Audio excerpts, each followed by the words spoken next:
ለምን ነው የሰላም ብያለሁ። በእመቤታችን ቀን ትምህርት ያስተምራል አሸናፊ ገብረ ማርያም።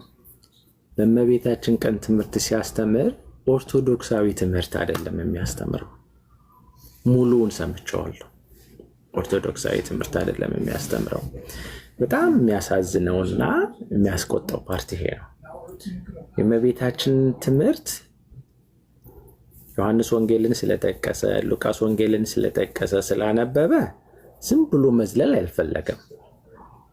በቅደም ተከተል እየሄደ ስለነበረ ሰማሃውም ደግሞ እንዲቀበሉት ይፈልጋል እንደምታውቁት። ስለዚህ ምን አደረገ? ማስተማር ጀመረ። ሲያስተምር ምንድነው ያደረገው? ልክ እንደ ፕሮቴስታንቶች ከድንግል ማርያም ምን እንማራለን ብሎ ነው ያቀረበው። ትልቁ የፕሮቴስታንት አደገኛ አካሄድ ይሄ ነው። የተሐድሶች ነው፣ ጴንጤ ለማድረግ ማለት ነው። ለምን? አማላጅነቷን አያምኑም። በእመቤታችን አማላጅነት በፍጹም አያምኑም። በፍጹም። ስለዚህ እመቤታችንን እንደ ጥሩ ሰው ወይም ብጽዕት እንደተባለችው የተመሰገነች መሆኗን ብቻ በመጥቀስ ከእመቤታችን ምን እንማራለን የሚል የተሐድሶች የፕሮቴስታንቶች ትምህርት ያስተማረው ይሄ ዝክረ ቅዱሳንን ይጥላል፣ አማላጅነትን ይጥላል፣ ነገረ ቅዱሳንን አይቀበልም። ይሄ ነው በማር የተለወሰ መርዝ የሚባለው ትምህርት ይሄ ነው። የአሸናፊ ዋናው ዓላማው ይሄ ነው። እያስተማረ ሻሎም ዝም ብሎ መተቸት ሳይሆን አስረጂ ክፈት።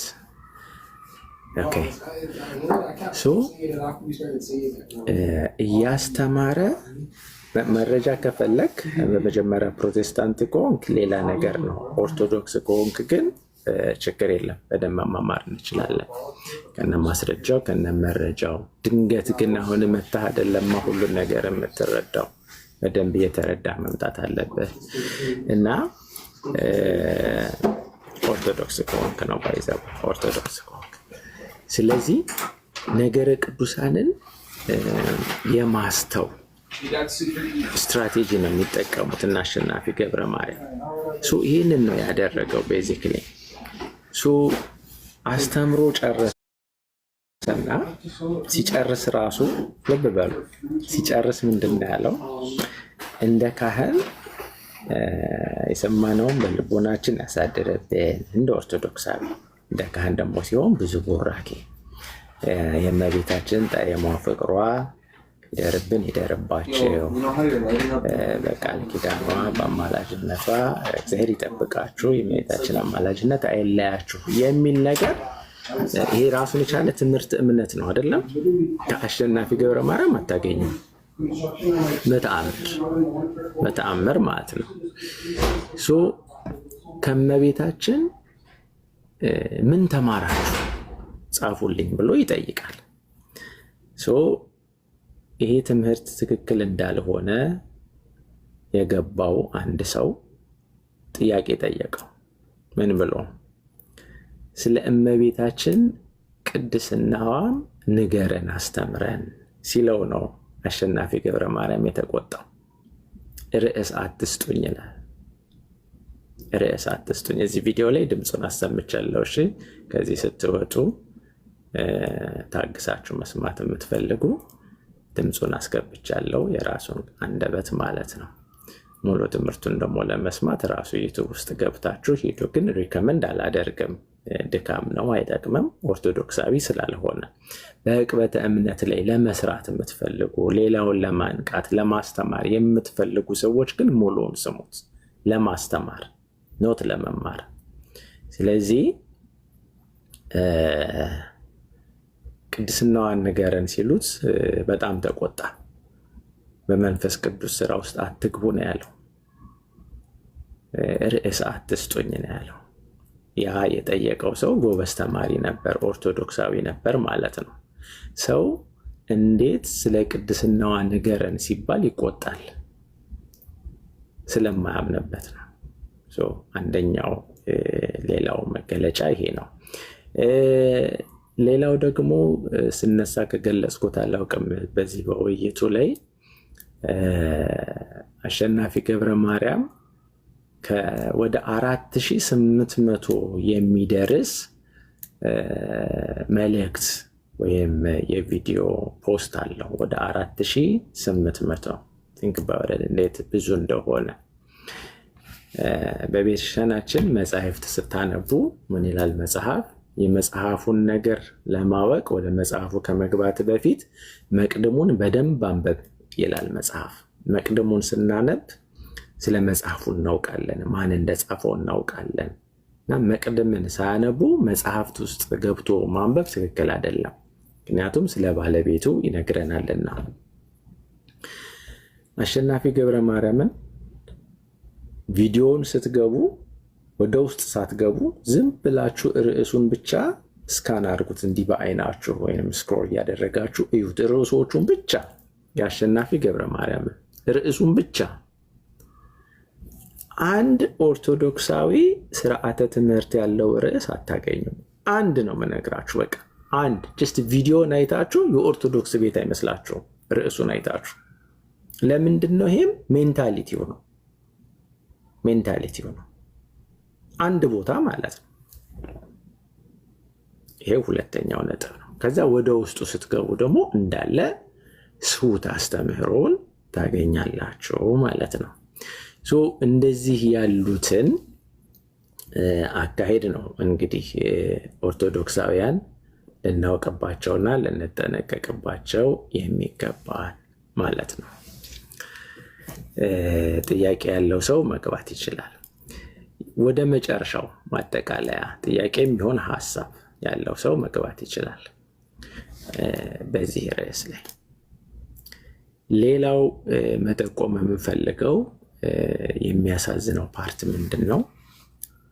እንዳልኳችሁ በደንብ ተጠናክረን ቤተክርስቲያናችን ላይ የዕቅበተ እምነት ጉዳይ እየተሰራ እንዳልሆነ ጊዜው የግርግር መሆኑ ስለጠቀማቸው ነው ብዙ ሰዎች በእንደዚህ አይነት ቅሰጣ ውስጥ የተገኙት። ሌላው ትልቁ መጥፎ ነገር ምንድን ነው? አሸናፊ ገብረ ማርያም በዘማሪዎች በኩል ምዕመናንን ማግኘት፣ አውደ ምሕረቱን መቆጣጠር፣ ይህንን ስሁት አስተምህሮን ማስተላለፍ የሚችለው ዘማሪዎቻችን ሊገነዘቡ፣ ከተገነዘቡ በኋላ ደግሞ ሊጠይቁት ይገባል። ይህንን ግን ካላደረጉ በዚህ መቀጠል የለባቸውም። የሚቀጥለው ወደሚያገለግሉትም ማደግ አለበት ብዬ አምናለሁ። እነ ቋንቋዬነሽ ቢሆኑ እነ ዘማሪ ቴዎድሮስ ቢሆኑ ሁሉም ምክንያቱም ሃይማኖት ነው። ማሳያ ልንገራችሁ። ቅድም እንዳልኳቸው በጣም ደፋሮች ናቸው፣ የተሐድሶ ሜንታሊቲ ያላቸው ሰዎች እና አሸናፊ ገብረ ማርያም ስለ እመቤታችን ሙሽራዬ ብሎ መዘመር ችግር የለበትም። ነይ ነይ ወደኛ ማርያም ነይ ነይ ወደኛ ብሎ መዘመር አሸናፊ ችግር የለበትም። በፕላን ነው ብያቸዋለሁ። በጣም ከባዶች ናቸው። ቅዳሴ እኮ የሚቀድሱ አሉ። አሃዱ አብ ቅዱስ ብለው የሚቀድሱ ነገር ግን ቅዳሴን የማያምኑ ካህናቶች አሉ።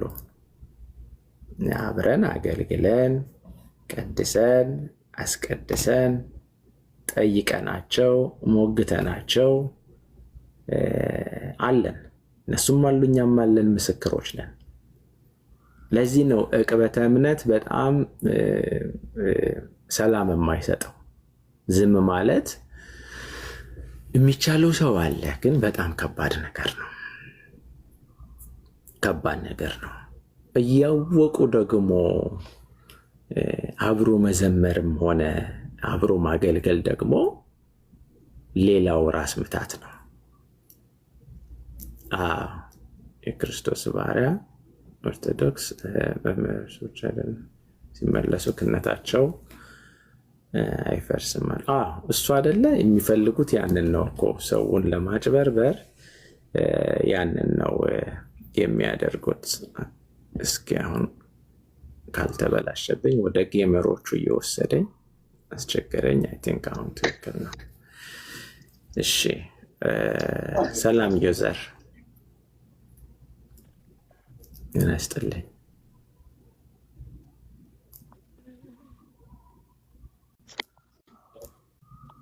ዩዘር ገስት ላይ የመጣኸው ወይም የመጣሽው ዩዘር ሰላም ብያለሁ። ከተሰማ ኦኬ፣ መናገር ስትችል ወይ ስትችል ትናገሪያለሽ። አይሰማኝም ግን እኔ እና ወደ አሸናፊ ጋር ስንመለስ መዝሙር የመዘመር ችግር የለበትም። የእመቤታችን ስም ጠርቶ ይዘምራል። ነገር ግንስ በትምህርቱ ግን የእመቤታችንን በኢትዮጵያ ኦርቶዶክስ ተዋሕዶ አስተምህሮ በማንማረው በማናስተምረው ባልተማርነው መንገድ ነው የሚያስተምረው። ታዲያ ለምንድን ነው እዛ ጋር የሚዘምረው ካላችሁ ማነጻጸሪያ ሰጥቻችኋለሁ። እሺ ችግር የለም፣ ማነጻጸሪያ ሰጥቻችኋለሁ። መዝሙር መዘመር አይደለም አውደ ምሕረት ላይ።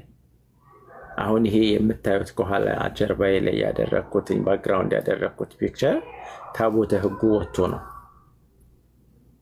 ታቦተ ሕጉ ፊት እየዘመረ ነው አሸናፊ ገብረ ማርያም። ቪዲዮ ነው፣ ስክሪንሾት አድርጌው ነው። ታቦተ ሕጉ ወጥቶ ነው። ስለ ታቦት ያስተማረው ትምህርት አለ።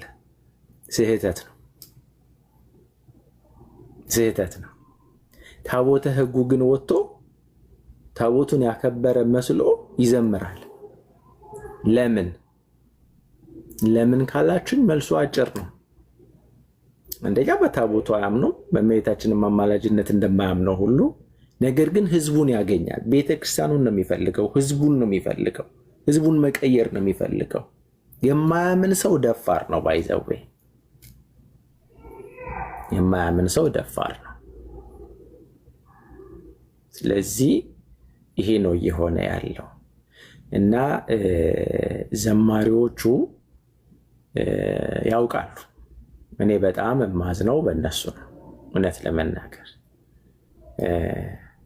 ስንበረታ ስንጠነክር በዕቅበተ እምነት ዙሪያ ላይ የሚሰሩ አባቶች፣ ወንድሞች፣ እህቶች እየበረቱ ሲመጡ ማለትም በህብረት እየሰራን የመምጣት እድል ስናገኝ እግዚአብሔር ቢረዳን ወደዛ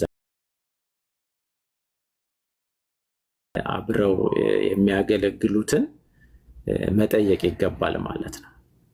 መጠየቅ ይገባል እና ይሄ ነው ያለው። አጠቃላይ ይህንን የመሰለ ሀሳብ ለማሳወቅ ነው። ለመኖ እንዴት መጣሽ? እንዴት አለሽ? እንዴት መጣሽ አልኩኝ። እንዴት ቆየሽ? ሰላም፣ እንዴት አመሻችሁ? እንዴት ዋላችሁ? እግዚአብሔር ይመስገን። እንዴት ነሽ?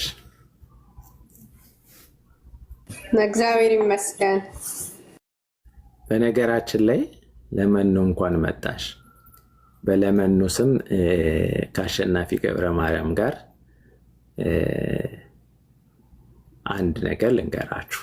ከታያችሁ ጽሑፉ ከከለከላችሁ ወይንም የእሷን ፕሮፋይል ስትነኩት ለመኑ እነግር ሐዘነ ልብየ እንበሌኪ ማርያም እግዝእቴ የአባ ጊዮርጊስ ጸሎት ነው። ያንን የተጠቀመችው እህታችን ለመን ነው። አባ ጊዮርጊስ ነው ስለ እመቤታችን የተናገረው። ልብ በሉ። አሸናፊ አንዱ በጣም ያስቆጣኝና የታመምኩበት ዝም ማለት ያልቻልኩበት ትልቁ የታመምኩበት በጣም ልቤን የሰበረኝ ነገር የዮሐንስ ወንጌልን ጥናት ብሎ ያስተምራል። በሌላ ቪዲዮ መጣበታለሁ እና ዮሐንስ ወንጌል ላይ እንደምታውቁት የቃና ዘገሊላ ክብረ በዓል አለ። ይቅርታ፣ የቃና ዘገሊላ ክብረ በዓል አለ። እመቤታችን ውሃውን ወደ ወይን ጠጅ የቀየረችበት ማለት ነው። በአማላጅነቷ ትልቅ ነው አይደለም? በበዓለ ጥምቀት አሁን የምናስበው ነው። እዛ ላይ ያለውን ወንጌል ያነባል፣ ይሄንን ያስተምራል። ይህንን በሚያስተምር ጊዜ ምን አደረገ መሰላችሁ? እኔ ኦርቶዶክሳውያን ሆነው እኔ እኮ በጣም ነው የሚገርመኝ እንዴት እንደማያስቆጣቸው፣ እንዴት እንደማያማቸው፣ እንዴት አብረው እንደሚዘምሩ። በክርስትና እኮ እንደዚህ ያዘርጋችሁ ቁጭ አድርጋችሁ መጠየቅ የሚባል ነገር አለ። ይጠየቃል። ዝም ብሎ አብሮ ማገልገል የለም እና የእመቤታችንን የቃና ዘገሊላን ክፍል አሁን ጥምቀት ሲመጣ ልናከብር ነው። ያስተምራል። ሲያስተምር ወይንከ ያልቦሙ የሚለውን ወይን እኮ አለቀባቸው፣ ወይን እኮ የላቸውም ብላ ሄዳ በአማላጅነቷ የነገረችውን ለጌታችን ለመድኃኒታችን ለኢየሱስ ክርስቶስ በአማላጅነቷ ውሃውን ወደ ወይን ጠጅ እንዲቀየር ያደረገችበትን ታላቅ ገቢረ ተአምር አማላጅነቷን ምን አድርጎ ቢሰብክ ጥሩ ነው? አሸናፊ ገብረ ማርያም በድምፅ አለ እመቤታችን አለ። እመቤታችን እያለ ነው የሚጠራው። የመጨረሻ ሀሳቤ ነው። እችን በደንብ ስሙልኝ። ይሰማል አለ? ለምን ነው ይሰማል? እሺ፣ እመቤታችን እያለ ነው የሚናገረው። ባይዘዊ በጣም የሚያስቆጣው እመቤታችን ይገርማችኋል፣ እናት አይደለች እያለ ይሰብካል። እመቤታችን እናት ስለሆነች ዘመድም ስለሆነች በዛ በሰርጉ ላይ ትገኝና ይላል። ቅርበትም ስላላት እናትም ስለሆነች ልጇንም ስላሳደገች በጣም ነው የሚያስቆጣው። ባይዘዌ ደዌይ የሚሰብክበት መንገድ እንደ ካህን ሆኖ መስሎ ቁጭ ብሎ በቃ አንደበቱ፣ ቋንቋው፣ ቃላቱ፣ ኤክስፕላኔሽኑ በጣም ነው የሚያስቆጣው። በቤተክርስቲያን ትምህርት ስታዩት በጣም ነው የሚያስቆጣው። በጣም እና እንዴት እያደረገ ይስላታል መሰላችሁ? እመቤታችን እናት ስለሆነች በሰርጉ ላይ ያለውን ዝግጅት ተመለከተች። ወይናቸው እንዳለቀ ተረዳች። እናት ስለሆነች ማለት ነው። እናት ስለሆነች የድግስን ነገር ስለምታውቅ እና ተረዳቻቸዋል። አሁን ይሄ ጸጋን የተመላሽ የሚለውን የሃይማኖት ትምህርት የካደ ነው። በነገራችን ላይ የካደ ነው።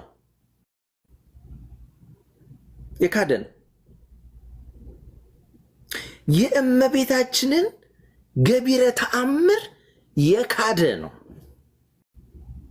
አሁን እዚህ ጋር ኑፋቄ ብቻ አይደለም። ኑፋቄ ማለት ጥርጥር ነው። መናፍቅነት ማለት ይሄ ናፋቂ፣ ተጠራጣሪ፣ ናፈቀ፣ ተጠራጠረ፣ ምንጩ እንዲህ ነው የመናፍቅ የምንለው ነገር። ቅዱስ ቶማስ በረከቱ ይደርብንና ጌታችን መድኃኒታችን ኢየሱስ ክርስቶስ ሲነሳ አልነበረምና አላየምና ሐዋርያት ሲያዩ ተጠራጠረ አይደለም እና ካልነካው አላምንም ይላል። እሱ ነገረ ድህነትን የሚያመጣበት ምስጢር አለው ይሄ ቃል እንደምታውቁት። ከዛ እሺ ነካኝ ይለዋል ባጭሩ። ሲነካው መለኮቱ አቃጠለው። የዛን ጊዜ አምላኬ እግዚኤ ብሎ አመነ ይላል። የዛን ጊዜ ምን አለው? ኦ ቶማስ ኢትኩን ናፋቂ አላ እመን ያመንክ እንጂ የተጠራጠርክ አትሁን። የመናፍቃን ኮንሰፕቷን እንድትይዙልኝ ነው የማታውቁ ሰዎች ካላችሁ። እዚህ ጋር አሸናፊ ገብረ ማርያም በእመቤታችን ላይ ተጠራጣሪ አይደለም፣ መናፍቅ አይደለም የሆነው። ካደ። ክህደት ነው። ይህ ክህደት ነው። ለዚህ ነው አባ ጊዮርጊስ ርጉመ ይኩን ዘይረግመኪ ቡሩከ ይኩን ዘይባርከኪ ነገላት ተክሌ እይርሳ ልብኪ ይላል። የረገመሽ የተረገመ ይሁን ይላል፣ የባረከሽ ደግሞ የተባረከ ይሁን ይላል። መጽሐፍ አለው። እዚህ ጋር በለሰለሰ አንደበት እመቤታችንን ክዶ ከሚያስተምር ሰው ጋር እንደመዘመር የሚያምን ነገር የለም። ያማል ሃይማኖታዊ። እዚህ ምን አላት? በመንፈስ ቅዱስ አወቀች፣ የልቦናቸውን ችግር ተረዳች፣ እናት ነችና ጸጋ ተሰጥቷታልና የሚለው ላለማለት እናት ስለሆነች ልክ እንደ ጎረቤት አላለም። ድግሱን፣ ኪችኑን፣ ማድቤቱን አይታ እንዳለቀባቸው ነገር አየችና ተአምር ሲያደርግ ስለምታውቀው ሄዳ ወይን አለቀባቸው ብላ ነገረቻቸዋል። ትልቅ ተንኮል ነው ይሄ። እዚህ ጋር ያለው ስም ለመኑ ያመጣችልኝ ይህንን ሀሳብ በሌላ ርዕስ ላመጣው የነበረው ይሄ ነው። አባ ጊዮርጊስ እኮ ይህንን አይቶ ለመኑ እነግር ሐዘነ ልብየ፣ የልቦናዬን ሐዘን ለማን እናገራለሁ? እንበሌኪ ማርያም እግዝእትየ፣ ከመቤቴ ከአንቺ በስተቀር ፍጡነ ስሚ ጸሎትየ፣ ፈጥነሽ ጸሎቴን ስሚ። ለአምላክ ዘእንበለ ንስአሉ ይህው ፍትወተን እንዲል ሳንለምነው የልቦናችን ይሰጠናል እንደሚባለው እመቤታችንም የልብን የምታውቅ ነች። ባይዘዌ በጣም ያስቆጣል። እንኳን እመቤታችንንና እንኳን ድንግል ማርያምና እግዚአብሔር የባረካቸው የቀደሳቸው ቅዱሳኑ ሁሉ በልቦናችን ያለውን ያውቃሉ። መንፈሳዊ ሰው ይመረምራል ይላል። አናንያና ሰጲራ ያንን ገንዘብ እንትን አታለው በመጡ ጊዜ አይታው አይደለም፣ ገንዘብ ደብቀው እንደመጡ ሄደው በመነጽር ወይም ጎረቤት አካባቢ ስለሆኑ አይደለም፣ በመንፈስ ቅዱስ አወቀ። እፎ መልአ ሰይጣን ውስተ ልብከ፣ እንዴት በልቦና ሰይጣን ገባ? ከመትሐሱ ለመንፈስ ቅዱስ፣ መንፈስ ቅዱስን ተዋሸው ዘንድ። ለምን? እንዴት መንፈስ ቅዱስን ልታታልል ሰይጣን በልቦና ገባ? ስለዚህ ሞትን ትሞታለህ ነው ያለው። ያንን ያለው በመንፈስ ቅዱስ አይቶርም። እመቤታችንማ የእናቴ ልጅ ሁሉን ነገር ነው የምታየው። እመቤታችንን ስለ ፍቅራችንን ለምናታለን እንጂ እመቤታችንን እንደ ጎረቤት እመቤቴ እዚህ ጋር ወይን ያለቀብኝ ነይና ምንላት አይደለችም። ትመለከተዋለች ልቦናችንን። ይህንን ነው የካደው አሸናፊ ገብረ ማርያም። አዮ ይህንን የካደው እዚህ ጋር እንደዚህ አስተምሮ ታቦተ ሕጉ ጋር ግን ይዘምራል። እናንተን ለማሳሳት፣ ኦርቶዶክሳውያኑን ለማጥመድ። ስለዚህ ከተመለሰ እኔ ለምንድን ነው ቪዲዮ የምሰራው በአሸናፊ ገብረ ማርያም ላይ?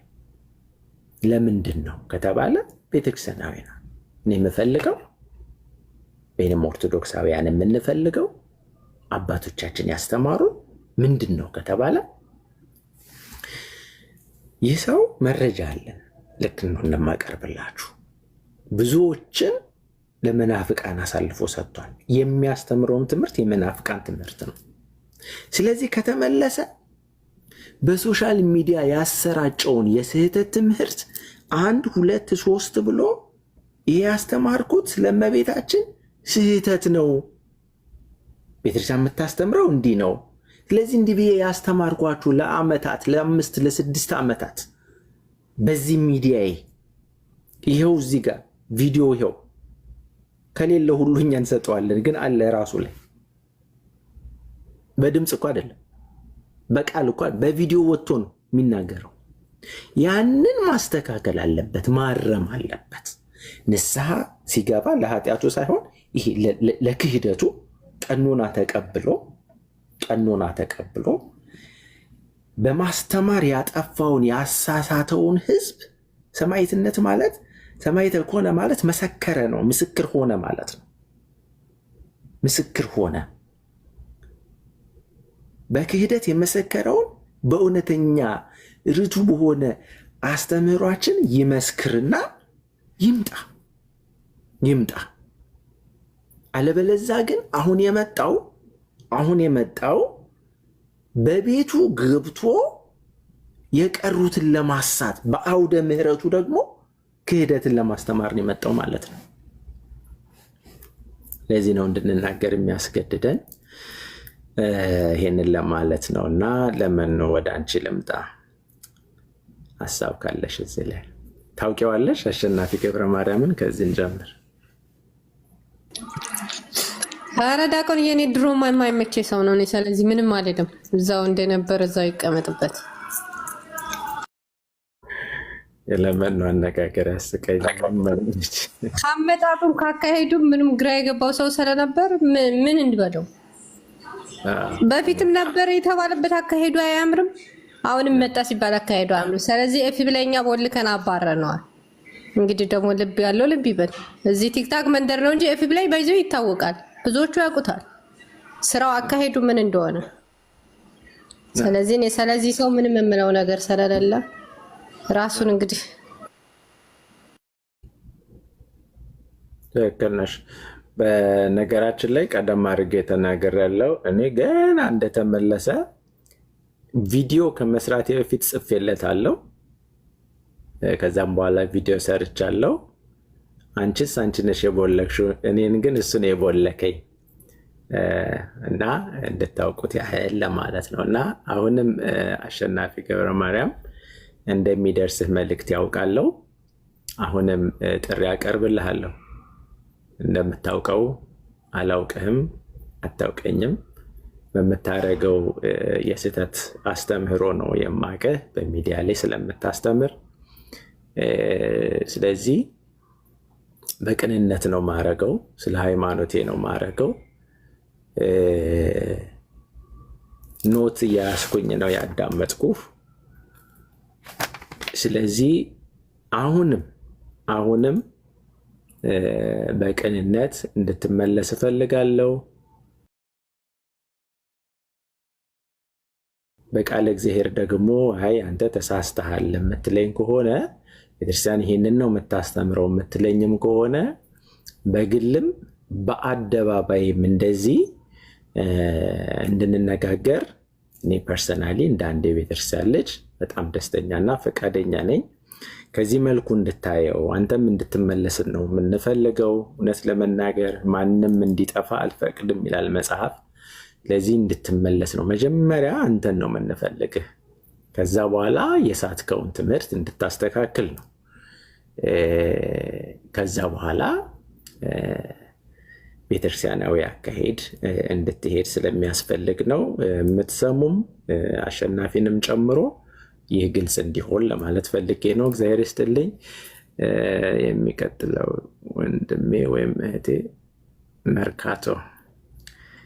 እሺ መርካቶ ይቀጥሉ።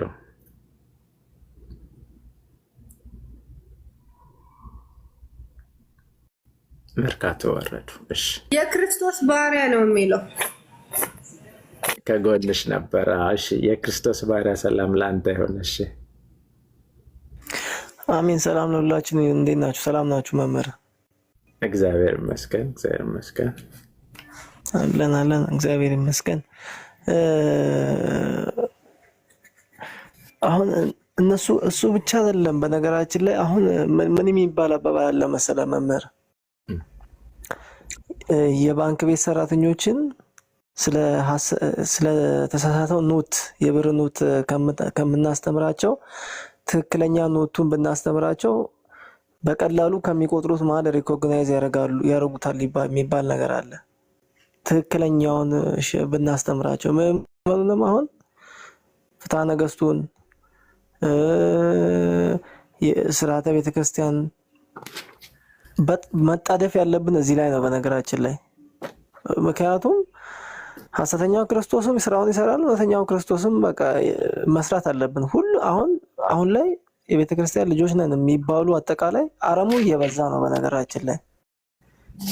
ክህደቱ ብቻ ለምን ያው እርሶ ይሄን ብቻ አሉ እንጂ እነ እዝራ ስም መጥራት ስላለብን ነው በነገራችን ላይ። እየተባበሰ በውስጥ እንደዚህ ይባል እየተባለ ነው አሁን ሁሉ ነገር። ብዙ ሰው ከጠፋ በኋላ ብዙ ባጭሩ መመለስ የሚቻለው ነገር ከተበላሸ በኋላ ነው። እንትማ ከተሳሳተን ተራረማለን በቃ ሁሉም ሰው እንደሚሳሳተውና ነዝራ አሁን ከመጡ በኋላ ሰው ጭፈራ ላይ ነው ማለት ይቻላል። እንትና ሐዋዝ ሰዎቹ በነገራችን ላይ ሄደው ሲመለሱ ሌላ የሆነ የእምነት ተቋም ወይም ደግሞ ሌላ አይነት ኮርስ ወስደው መምጣት ብቻ ሳይሆን ከመንፈሳዊ አንግል ማየት አለብን። የሚገባባቸው ነገር አለ። ለምን እንደሚለፉ አይታወቅም። አሁን ኢትዮጵያ ላይ ፕሮቴስታንቲዝም ታድሶ እየወደቀ ያለ ተቋም ነው በነገራችን ላይ መምር የሌሎቻችሁን አገነዛዘብ እኔ በግሌ አናላይዝ እንዳረኩት እንዳየሁት ብዙ ነገሮች እየወደቀ ነው በነገራችን ላይ። አሁን ምዕመኑ ትላልቅ የፕሮቴስታንት ተቋማት ትላልቅ ተቋም መሄድ አቁሟል። ቃልዮት ምናምን እንደዚህ የነቢያት ቸርቾች ነው እየሄደ ያለው ይሄ ፕሮስፔሪቲ ጎስፕል የሚባለው ማለት ነው። ለምን እነሱ መጀመሪያ ኮድ በተደረጉት መንገድ ለምን እንደሚሄዱ ለምን እንደማይመለሱ አይገባኝም። ያ ደግሞ ግን እኔ በግሌ የማስበው ምንድነው አገልጋዮች ብዙ ጊዜ መንፈሳዊነት ይጎላቸዋል። ያኔ ይሄ አሁን ግሩፒንግ ድሮነት ዝታው እነ በጋሻው ምናምን ሌላውን ከትንሽ የሚነሳውን አገልጋይ ዘማሪ አፍነው እነሱ ብቻ ታዋቂ ሆነው ይሄ ካሴ ሽያጭ ላይ ምናምን አክቲቭ ሆነው እንደሚንቀሳቀሱት አይነት እንቅስቃሴ አሁንም የቀረ አይመስለኝም። ይሄ ሰውን ታዋቂ አድርጎ ምናምን ነገር መንፈስ ቅዱስ ነው የመዘመርም ችሎታ የሚሰጠው ሌላም ነገር ደግሞ በነፃ የሰጣችሁትን በነፃ አገልግሉ ነው። ከገንዘብ ጋር ተያይዞ ብዙ ሰዎች አሁን ፎከስ እያደረጉ ያሉት መዝሙር ገንዘብ ሆኗል። በነገራችን ላይ መምህር አገልግሎት ገንዘብ ሆኗል፣ መንፈሳዊነት የለውም። ስለዚህ ምንድነው ባዶ ቆርቆሮ እንደ ጩኸት አይነት ነገር ነው እንጂ አንድ አባት እንደውም ምን አሉ ህዝቡ ይነገረዋል ትምህርት አሁን በዩቲዩብም በምኑም ይሰጠዋል። ህዝቡ ያው ነው ከጥፋት አልተመለሰም። ምንድነው ሲባል አገልጋዩ እንትን ናቸው የገዳም አባት ናቸው። አገልጋዩ መንፈሳዊነት የለውም። አገልጋዩ አትሰግዱም። እኔ እንጃ እንደው እኔ ራሴን ጻድቅ ለማድረግ ሳይሆን ጾሙን ሲጾማሉ ቢል መድረክ ላይ ነው እንጂ የምናውቃቸው ቼክ ቢደረግ ምናምን ሌላ ነገር ነው፣ ሌላ ታሪክ ነው። የተቃኘ አይደለም ባጭሩ አጠቃላይ ነገራቸው ማለት ነው። እና ሰው የተገነባበትን ነገር ነው የሚመስለው እያንዳንዷን ነገር ስናገናኛቸው እንደዚህ። ስለዚህ ምንድነው ምዕመኑ ላይ ቤተክርስቲያን ያላትን ሪሶርስ የትኩረት አቅጣጫ እንደዚህ አሰባስባ ወንጌል ስርጭት ላይ ጥሩ ነው። አሁን ደግሞ ምንድነው እነዚህ ህጎቹን በቃ ፍትሐ ነገሥቱንም ቢሆን ሌላም ህጎቹን በደንብ ማወቅ አለበት ምዕመኑ። ወደዛ ወደ አሁን አብዛኛው ማለት ይቻላል እኛ ከ40 እስከ 50 ሚሊዮን ይባላል። የትኛው ነው ጠንቅቆ የሚያውቀው ከተባለ እግዚአብሔር ነው የሚያውቀው ብቻ። እንደው አሁን ላይ ወጣ ነው ተብሎ እንትን ከሚል የድሮ እናትና አባቶች ሳይሻሉ አይቀርም። በፈራ እግዚአብሔር ስላላቸው መንፈስ ቅዱስም ይመራቸዋል። መስመር የቱ ጋር እንደሚታለፍ የቱ ጋር እንደማይታለፍ በደንብ ነው የሚያውቁትና እነዚህ ሰዎች መንፈሳዊነት የላቸውም፣ አልተላበሱም። አገልጋይ ነኝ ሲባል ደግሞ ብዙ ሰው እንደዚህ መንፈሳዊነትን እንትን ቢያደርግ፣ ሁለተኛ ደግሞ ፋይናንስ ይሄ ገንዘብ የሚባል ነገር ብዙ ሰው እያበላሸ ነው። በሱ ነገር ላይ በጣም ለወደፊት መሰራት አለበት። ፋይናንሳችንን ምን ማድረግ አለብን? የተቸገሩ የገጠር ቤተክርስቲያኖች በጣም ብዙ አሉ። ብዙ የተቸገሩ ያን የፋይናንሳችንን ይሄ እያንዳንዱ ገንዘብ ተሰብስቦ ወደ አንድ ቋት የሚሰበሰብበት ነገር አገልጋዮች ባይጠጉት በቃ እንደውም እንደኔ በባለሙያ ቢሰራስ። እየተቸገረ አለ ምን ያለ አለ ታቦት ቆሞ ልመና ምናምን የሚባሉ ነገሮች አሉ። አሁን እኛ ኢትዮጵያ ላይ በጣም የተቸገረው እንደዚህ አይነት ነገሮች ናቸው። ከርዕስ ብዙ እየወጣው ነው አውቃለሁ እና ጥሩ ነው ሄደበት እና ፋይናንስ አንደኛው እንትን እንደ ጡንቻ ሆኖ የሚያገለግለው ለሰዎች መጥፋትም መነሳትም ፋይናንሳችንን በደንብ ብንቆጣጠር ጥሩ ነው ብዬ አስባለሁ። በዘማሪያን በኩል ያለ እንትን ማለት ነው። አሁን እንትን መዝሙር ዘንድሮ እኮ ኢትዮጵያ ላይ ፐርፎርማንስ ሆኗል፣ ኮንሰርት ሆኗል። እያንዳንዱ ቤተክርስቲያን ብትሄዱ አሁን የሚለጠፈው የእንትን የዘማሪ ፖስተር ነው የሚለጠፈው፣ ልክ እንደ ፕሮቴስታንት ቸርቾች ማለት ነው። ድሮ ጽሁፍ ብቻን በዚህ ጊዜ እንትን አለ በእንድክ እንደ ፊልም ማለት ነው። እንደ ፊልም እንደሚለጠፈው የነሱ ፎቶ በትልቁ የተደረገ ምናምን ነገር እንደዚህ ነው። ወደ ላይም ይሄዳል እስከ ብፁዓን አባቶች ጭምር። ለዛኛው የተለየ ነገር ፈሶለት ይሁን አላቅም፣ ብቻ እንደዚህ አይነት ነገር አለና ምዕመኑ ላይ መሰራት አለበት ብዬ በጣም አስባለሁ። ብዙዎቹን አይጥሙኝም አቁን ለመናገር በቃ መዝሙሩም ራሱ ዘፈን እየሆነ ነው ማለት ይቻላል አቁን ለመናገር እና እንደዚህ አይነት ነገሮች ላይ ደግሞ አሁን ሳስበው በዚህ በኩል ሐሰተኛውም ይሰራል፣ በዚህ በኩል ደግሞ የቤተክርስቲያን ልጆችም ብዙዎቹ እየሰሩ ነው። አሁን በፊት እገሌ ይምጣ እገሌ እንደዚህ የሆነ ዳተኝነት ነው የሚባለው እንደዚህ አይነት ነበረ። አሁን እየተነሳ ነው በቃ እቺ አሁን እርሱ አሁን 32 ሰው እንደዚህ የተከታተለ ነው የሆነ ፎሎወር የሆነ ሳለ ያድጋል። መጀመር ነው ብቻ እነሱ የሚሰሩትን ስራ እኛም ደግሞ የተዋህዶ ልጆች ብዙ ነገር አለ። አሁን በራሴ ሳይ ቤተክርስቲያኗ እኔ በእርግጥ ፈጣሪ ከጀርባዋ በጣም ይሰራል ስራውን። ያ ነው እንጂ ያለው አረም አበዛዙ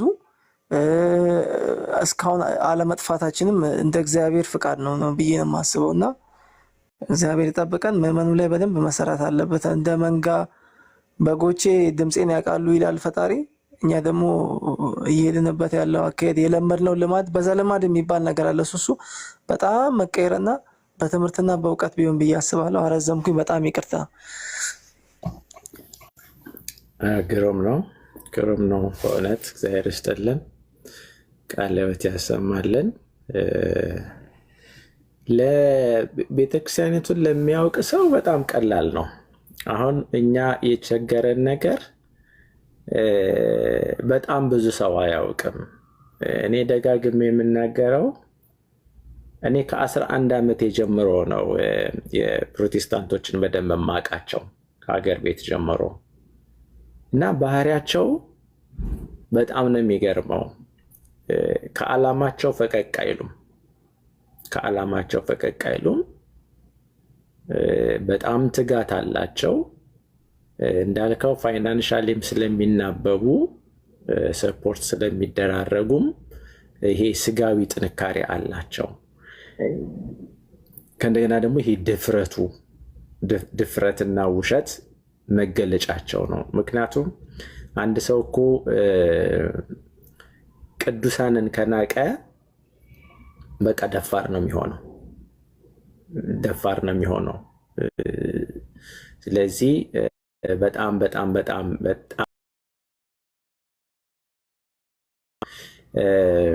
ያነሳሃቸው ሀሳቦች ላይ አሁንም ከአሸናፊ ጋር በማያያዝ ጎላ ላረግበት የምፈልገው ሀሳብ ምንድን ነው?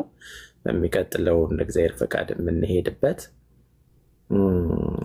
አሁን ስለ አሸናፊ በዚህ ሁኔታ ላይ የተወሰነ ነገሩን ምክንያቱም የቆየ ስለሆነ ዝም እንዲባል ነው የሚፈልጉትና በጣም ብዙዎች በቁጥር ማለት ነው አነጋግረውኛል። እኔን ቪዲዮ ስለለቀኩ ማለት ነው ስህተት ነው አሸናፊ ገብረ ማርያም ስላልኩኝ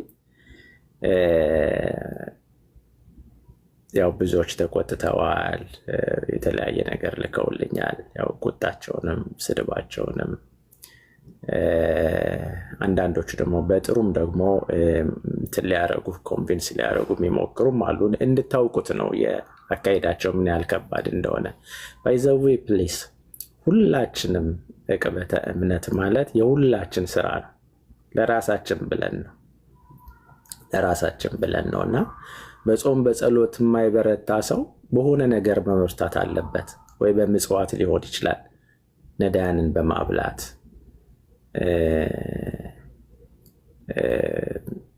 የመዝሙር ስጦታ ያለው በመዝሙሩ መበርታት አለበት።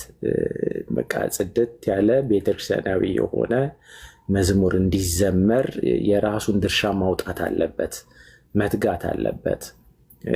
ጥሩ ደግሞ ማስተማር የሚችል ሰው ደግሞ ከሆነ በቃ በማስተማር መትጋት አለበት። እየቀረፈለት ይመጣል። በዕቅበተ እምነት ላይ ደግሞ ተሰጦ ያለው ተሰጦ ማለት ይሄ ቅንዓቱ ያለው በቃ እንዲህ የሚያንገበግበው ሰው ካለ ቅናተ ቤተክርስቲያን፣ ያም ደግሞ እንዲህ መቀጠል አለበት። ያንን ደግሞ ለማድረግ አንደኛው ትዕግስት፣ ሁለተኛው ፍቅረ ቤተክርስቲያን እና እውቀት ደግሞ ያስፈልጋል። እውቀት ማለት እውቀቱ ጊዜ ሰጥቶ መማር ያስፈልጋል እና እያንዳንዳችሁ በዚህ ነገር ላይ ቤተክርስቲያናችንን ለመጠበቅና ለማስጠበቅ ወገኖቻችንን ለመጠበቅ በረከት ለማግኘት ሁላችሁም ይህንን መስራት ትችላላችሁ ለማለት ፈልጌ ነው። በማሳወቅ ለምሳሌ ይህ ሰው ኦርቶዶክሳዊ አሁን ባለው ቁጥር 31 ባቀረብነው በተነጋገርነው ጉዳይ ላይ አንደኛ አሸናፊን ማወቅ፣ ሁለተኛ ኦርቶዶክስ ሆኖ ማለት ነው። ኦርቶዶክሳውያን ነው ማወራው። ኦርቶዶክስ ሆናችሁ ከዚህ ውስጥ የምንነጋገረው ነገር ያልገባው ሰው ካለ መጠየቅ ምን ማለት ነው ይሄ ብሎ መጠየቅ ያስፈልጋል። በቃ መረዳት ያስፈልጋል በደንብ ማለት ነው። ከዛ የተረዳችሁትን ነገር ደግሞ ማስረዳት ለአካባቢያችሁ። ይሄ በጣም በጣም በጣም አስፈላጊ ነገር ነው።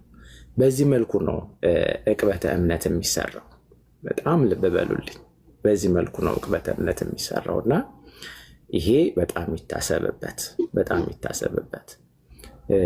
እሺ ቤዛ እንኳን ደህና መጣሽ ወይንም መጣ።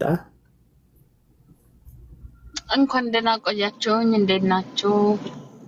እግዚአብሔር ይመስገን። ማለት እኔ አልገባኝም። ፎቶአቸውን አይቼ ነው ቀሲስንና ድሮ ነበሩ አይደለ? ተመልሰዋል። አሁን ቆይተው የለ ከተመለሱና አንዳንድ ጊዜ ትምህርታቸውን እከታተላለሁ።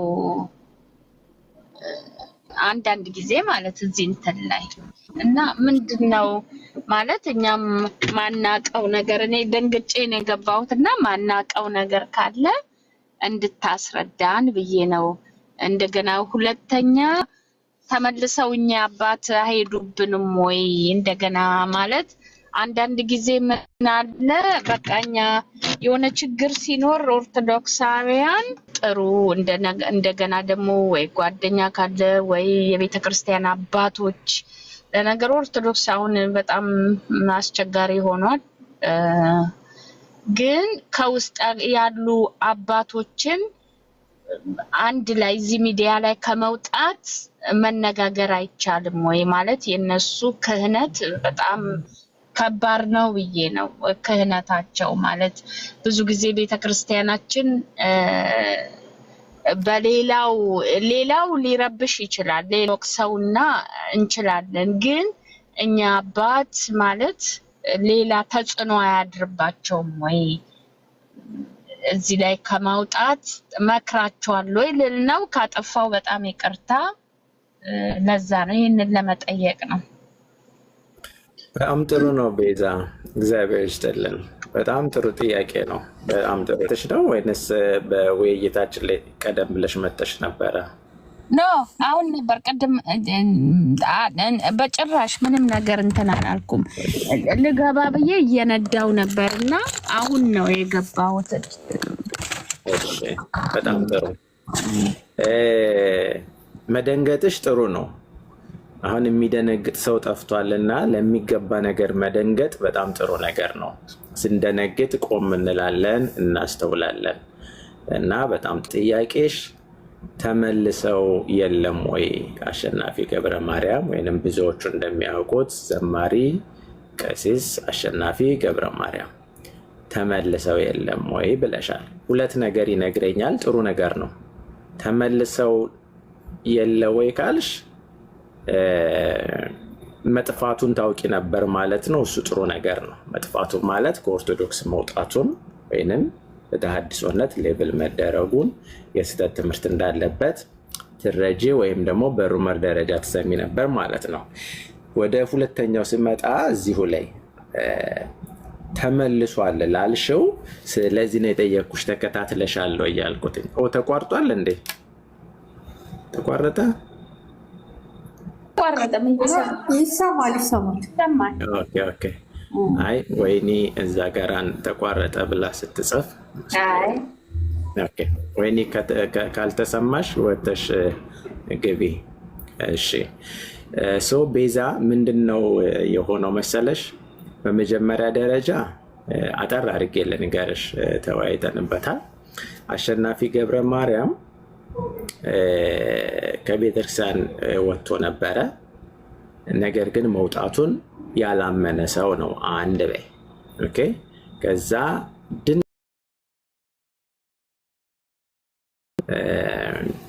ብዙ የሐሰት አስተምህሮን ቀን በቀን ባይዘዌ ኤቭሪ ዴይ ነው ኢፍ ናት ኤቭሪ አደር ዴይ። አንድ ቀን እንኳን በሆነ አጋጣሚ ቢስት፣ ምክንያቱም በጣም ስለተከታተልኩኝ ነው በሆል አመታት፣ አንድ ቀን እንኳን ቢስት በሚቀጥለው ይገባል። አንዳንዴ ቱር ምናምን ሲያደርግ ይሄ የጉዞ ያደርግ ነበረ፣ ኢየሩሳሌም፣ ግሪክ፣ እንደዚህ አይነት ነገር የሚወጣ የሚገባ ሰው ነው። እንደሱ ሲሆንበት ራሱ እዛም ሆኖ ራሱ ላይቭ ይገባል። ባይዘወይ በጣም የተከታተልኩት ሰው ነው፣ በደንብ በሙሉ መረጃ በሙሉ ማለት ነው። እና በዛ ደረጃ በትጋት በሶሻል ሚዲያ ላይ የመናፍቅነትን አስተምህሮ ሲዘራ የነበረ ሰው ነው። አንድ ያዥልኝ ቤዛ። ከዛ ያንን እያደረገ ያለ ልክ ጥምቀት ሊሆን ሲል፣ ልክ አሁን ፊት ለፊታችን እንደምናከብረው የጊዜ መገጣጠም ይገርመኛል፣ ወደ ቤተክርስቲያን ተመለሰ የተባለበት ጊዜ ቤዛ መቼ ነበር መሰለሽ? በዓለ ጥምቀት ላይ ነበረ። ሶሻል ሚዲያው ተጨናነቀ፣ ፌስቡክ፣ ዩቱቡ ምናምን። እንኳን ደህና መጣህ፣ እንኳን ደህና መጣህ፣ እንኳን ደህና መጣህ ተባለ። በካህናት፣ በቀሳውስት፣ በመዘምራን፣ በምዕመናን።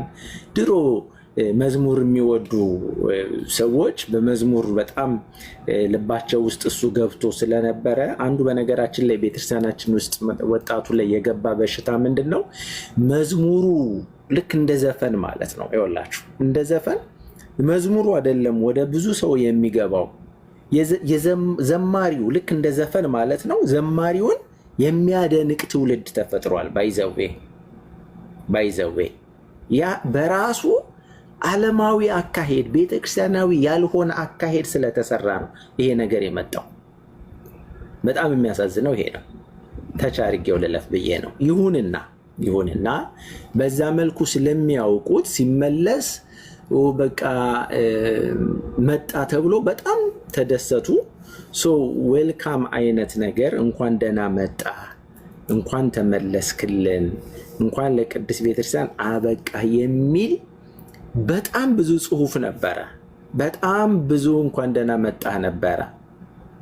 አሁን ቤዛ እዚህ ጋር ያዥልኝ፣ ሪከርድድ ነው፣ ዶክመንትድ ነው።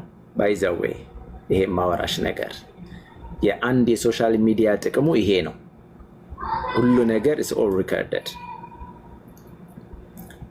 ይህ በሚሆንበት ጊዜ ምሳሌ አንደኛ ጥምቀት ላይ ሲገኝ፣ ሁለተኛ የመጽሐፍት ምርቃት ላይ ሲገኝ በስም መጥቀስ እንችላለን።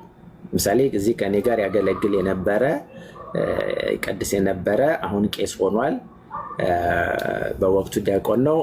ቀሲስ አንዱዓለም የሚባል ወንድማችን መጽሐፍ ያስመርቅ ነበረ። በሱ መጽሐፍ ምርቃ ላይ ለምሳሌ አሸናፊ ገብረ ማርያም ተገኝቶ ነበረ። ሄኖክ ተገኝቶ ነበረ።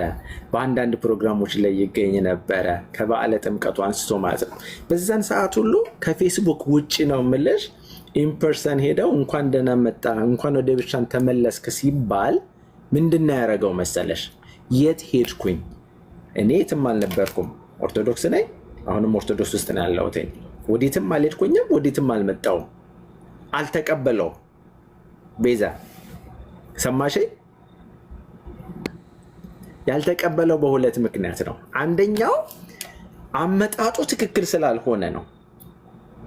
ምንፍቅናን ይዘራ እንደነበረ፣ በተሐድሶ ይተጋ እንደነበረ፣ የስህተት ትምህርት ያስተምር እንደነበረ እንዳይጠየቅ ነው። አንድ ምክንያቱም የወጣ ሰው ሲገባ ቤተክርስቲያን አቀባበል አላት፣ አካሄድ አላት፣ ቀኖና ትሰጣለች። አሁን እኛ ኃጢአት ስንሰራ በደል ስንሰራ ንስሐ እንገባ የለ ልክ እንደዛው ማንኛውም ሰው ወደ ክህደት ከሄደ በተለይ ካህን ከሆነ ሲመለስ የቤተክርስቲያን ስርዓት አላት፣ ይጠየቃል። መጽሐፍ ጽፎ ከሆነ ያ የካደው ሰው ወይም መናፍቅ የሆነው ሰው መጽሐፍ ጽፎ ከሆነ ያ መጽሐፍ ይመጣል። በዚህ መጽሐፍ መሰረት የጻፍከው መጽሐፍ እዚህ ጋር ቤተክርስቲያን ማታስተምረውን አስተምረሃል። ክህደትህ እዚህ ጋር ነው፣ ኑፋቄህ እዚህ ጋር ነው፣ ሕጸጽህ እዚህ ጋር ነው። በል እንኳን ተመለስክ። ስለዚህ ተማር። ከዛ በኋላ ይህንን መጽሐፍ ደግሞ በዚህ መልኩ አርመው አስተካክለው ያጠፋኸው ሰው እንዲመለስ የሚል ቤተክርስቲያናዊ ቀኖናዊ ትእዛዝ ትሰጠዋለች። ያንን ማረም አለበት። በአደባባይ ያስተማረውን በአደባባይ ያሳሳተውን የቤተክርስቲያኗ ሕግ ነው የምነግርሽ። በአደባባይ ያሳሳተውን በአደባባይ ይቅርታ ጠይቆ በአደባባይ እንዲመለሱ ማድረግ አለበት። በውስጥ አይደለም ያሳሳታቸው፣ በአደባባይ ነው። በአደባባይ ነው። ይሄ ቤተክርስቲያን ስርዓት ነው። ያንን አድርግ እንዳይባል አድበስብሶ ነው የተመለሰው ማለት ነው። ኦኬ አንድ በይ። ሁለተኛ ብለሽ ያዡ። በጣም ደግሞ ትልቁ ነገር ሁለተኛው ልሽ ቤዛ፣ ሁለተኛው በቀጥታ ከአንቺ ጋር ማውራው ጥያቄው ያንቺ ስለሆነ ነው፣ ሌሎቹም ስለምትማሩበት። ሁለተኛው ካህን ሆኖ አንድ ሰው ዲያቆን ሆኖ ወይ ቄስ ሆኖ ኦኬ ወይ ጳጳስ ሆኖ መናፍቅ ከሆነ ከካደ በቤተክርስቲያን ስርዓት መመለስ ይችላል። ማንም ሰው በንስሐ ይመለሳል። ሲመለስ ግን ይህ ካህን የሆነ ሰው ዲያቆን ወይ ቄስ ከሆነ ከነበረ ከኑፋቄው ሲመለስ ከክህደቱ ሲመለስ ቀኖና ይሰጠውና ጥሩ የቤተክርስቲያን ልጅ የቤተክርስቲያን ሰው ኦርቶዶክሳዊ ምእመን ነው የሚሆነው፣ እንደኔ እንዳንቺ እንጂ ዲያቆን ከነበረ በድቁን ነው መቀጠል አይችልም። ቄስ ከነበረ በቅስን ነው መቀጠል አይችልም። ስለዚህ ምእመን መሆን አለበት። ያንንም አይፈልገውም። ምክንያቱም ሲያስተምርም በፊት ሲያሳስታቸው መስቀሉን ይዞ ቄስ ነኝ እያለ ኦርቶዶክስ ነኝ እያለ ነው ያሳሳታቸው። አሁንም ያንን ይዞ ነው ማሳሳት መቀጠል የሚፈልገው። ይሄ የአሸናፊ ብቻ ስራ አይደለም። በነገራችን ላይ የተሐድሶውያን በውስጣችን ምንድን ነው የሚባለው በአማርኛ ይሄ ሰርጸው ተሰግስገው የገቡ ተሐድሶውያን አካሄዳቸው ይሄ ነው። በእቅድ ነው የሚራመዱት። ይሄ በጣም ሊሰመርበት ይገባል። ስለዚህ ይህ ጥያቄ እንዳይመጣለት አልተመለስኩም ብሎ ካደ። ይሄ የሚያስቆጣው ፓርት ቤተክርስቲያን ውስጥ እንዳልነበረ እሱም ያውቃል፣ ኦርቶዶክሳውያንም ያውቃሉ፣ የአካባቢው ሰው ያውቃል፣ እሱም ያውቃል፣ ካህናቱ ያውቃሉ፣ እሱም ያውቃል እንዳልነበረ፣ ነገር ግን ካደ። ስለዚህ ለጥያቄሽ ተመልሶ ነበር አደለ ወይ ላልሽው፣ አልተመለሰም። በቤተክርስቲያን አካሄድ አልተመለሰም። ይሄ ነው ሊመለስ የሚገባው። ልጨምርልሽ፣ በወቅቱ እኔም ምስክር ስለሆንኩኝ ማግኘት ትችያለሽ። የኔ ቻናል ላይ ገብተሽ የዛሬ 3 ዓመት 4 ዓመት መቼ የተመለሰው አላስታውስም፣ ቪዲዮ ላይ ማየት እንችላለን። ተመለሰ ሲባል አንደኛ መጀመሪያ ልክ አንቺ እንዳልሽው ቪዲዮ ከመስራቴ በፊት ባይዘዌ በሜሴንጀር ጽፌለታለሁ፣ ኮንታክት ላደረገው ሞክሬያለሁ፣ መልሶልኛል። ተቆጥቶ ተሳድቦ ይሄ ስህተት ነው እና እንነጋገር ስለው በቁጣ በስድብ ተናግሮኝ ቦልኮኝ ነው የጠፋው ወይንም የቦለከኝ ማለት ነው። አልፈለገም፣ ፈቃደኛ አልሆነም። እንድታውቂው ነው ለጥያቄሽ። እኔ እንኳን አንድ ሰው እንደ አንድ ሰው ገና ብዬ በቪዲዮ በአደባባይ እሱ በአደባባይ ቢሳሳትም በአደባባይ የተሳሳተውን ቀጥታ በአደባባይ መጥቻ አልተናገርኩም። መጀመሪያ እሱ ነው ላገኘው የሞከርኩት። ስለዚህ መረጃ አለ፣ ፌስቡክ አለ። ባይዘው ይሄ እኔ ፐርሰናሊ እንደ ኤፍሬም this is what I do, this is how I do it all the time። አጥማቂ ግርማን በተስፋዬ ገጠመኝ ማንኛቸውንም የቤተክርስቲያን አስተምህሮ ላይ ተሳስተዋል ያሉትን ሰዎች አንድም ሰውን ላገኛቸው ሳልሞክር ቪዲዮ ሰርቼ አላውቅም።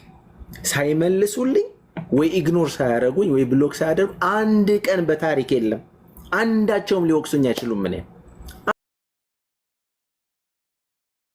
ነገራችን ላይ በጣም ነው የምታገሰው፣ ስለ ራሴ ለማውራት አይደለም። ምክንያቱም ይሄ ሃይማኖት ስለሆነ ቢመለስስ በግል እኮ ስትነጋገር ሊመለስ ይችላል። ይሄ የአባቶቻችን መንገድ ነው፣ የኔ አይደለም፣ ያንቺ አይደለም።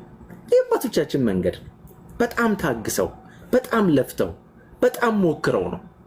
ነገር ግን እነዛ ሰዎች አንቺን ኢግኖርና ብሎክ ሲያደርጉሽ አላነጋግርም፣ አልሰማህም፣ እንድንነጋገር አልፈልግም ብለው ስለተቆጡ ስለተሳደቡ ብቻ አይደለም። እንደዛ ብለው እኮ ቢተዉት ነገሩን አሁንም ወደ አደባባይ አንወጣም። እኛን እንደዛ ብለውን ወይንም እኔን እንደዛ ብለውኝ አሸናፊ ምንድን ነው የሚያደርገው? ክህደቱን ግን ይቀጥላል በአደባባይ። ሎክ እኛ ምን ያህል ተጠንቅቀን ለነሱ ስንሄድ እነሱ እኛን ተቆጥተው ተሳድበው ብሎክ አድርገውን መንገዳቸውን ግን ይቀጥላሉ። የክህደት አስተምሯቸውን ይቀጥላሉ። አካሄዱን እንድታየው ብዬ ነው። አይ ትራይ ማይ ቤስት ፐርሰናሊ፣ እኔ በግሌ ያንን አድርጌያለሁ። ቤዛ ከዛስ በቪዲዮ ደግሞ ወጣ፣ ቪዲዮም ሰራው። ያም አለ ያፌት፣ ያም አለ ቪዲዮም ሰራው፣ በቪዲዮም አደረስኩኝ። ኦኬ በቪዲዮ አድርሻለሁ። በቪዲዮ አመላለስህ ትክክል ነው ወይ ብዬ፣ እሺ ያፌት ታገሰኝ አንዴ ወይም ታገሺ፣ አመላለስህ ትክክል አይደለም ብዬ በአደባባይም ሰራው በይ። ይሄ ብቻ አይደለም ቤዛ ወይንም ሌሎቻችሁም፣ ይሄ ብቻ አይደለም። እንኳን ደህና መጣህ ወንድማችን ቀሲስ ዘማሪ አሸናፊ ገብረ ማርያም እያሉ አርቲክል የጻፉ ቪዲዮ የሰሩ በመዝሙሩ አቀናብረው ያመሰገኑ ደስታቸውን የገለጹ እንኳን ደህና መጣህ ያሉ ካህናት ነበሩ። ብዙ ምዕመናን ቢኖሩ ካህናት ደግሞ የምናውቃቸው በአገልግሎት ነበሩ። አሁን ይሄ ማወራሽ ነገር ሁሉ ቪዲዮ አለ ቤዛ አይዳ 2 ዲያቆናት እና ደግሞ አይ ቲንክ ስማቸውን ማንሳት ስላልፈለግኩኝ ነው ምዕመኖቹን፣ ምክንያቱም አስፈላጊ አይደለም። አጋጣሚ ሁለቱም በጣም ሚዲያ ላይ ነበሩ። በጣም አሁን ትንሽ ጠፉ፣ ግን በጣም ተከታይ ስለነበራቸው የሚሰማቸው ሰው ስለነበረ ይህ መንፈሳዊ ነገር በጣም ያገለግሉ ጥሩ ልጆች ናቸው ልጆቹ። እና እነሱም ስለተሳሳቱ ለእነሱም የ4ቱንና 5ቱንም ቪዲዮ ፎቶዎች አቀናብሬ ቤተ ክርስቲያናዊ ነው ወይ እንኳን ደህና መጣ ከምትሉ እንደምን መጣህ፣ ያስተማርከውን ስህተት አርመህ ነው ወይ የመጣኸው፣ ያየነው ነገር የለም እንዲህ ይባላል ወይ? ምክንያቱም በወቅቱ አሸናፊ ገብረ ማርያም መጣ በተባለበትም ሰዓት እኔ እየተከታተልኩት ነው። በጣም የማረሳው ተለቆ ከ3 ቀን በፊት የስህተት ትምህርት ቪዲዮ ላይ አስተምሯል። ለተከታተለ ነው የሚያውቅ። ከ3 ቀን በፊት ከ3 ቀን በኋላ እኮ እንትን ሊደረግ ነው አሸናፊ መጣ ተብሎ ፌስቡኩ ተጥለቅልቋል። ከ3 ቀን በፊት ግን እሱ የኦርቶዶክሳዊ ትምህርት እያስተማረ ነበረ። ስለዚህ እነዛን አባቶች የምናልኳቸው ኦኬ በቅንነት ሊሆን ይችላል። አላወቃችሁ ሊሆን ይችላል፣ አልተከታተላችሁት ሊሆን ይችላል። ያጠፋውን ስህተት ትምህርቱን ኑፋቄውን ክህደቱን አላወቃችሁ ይሆናል።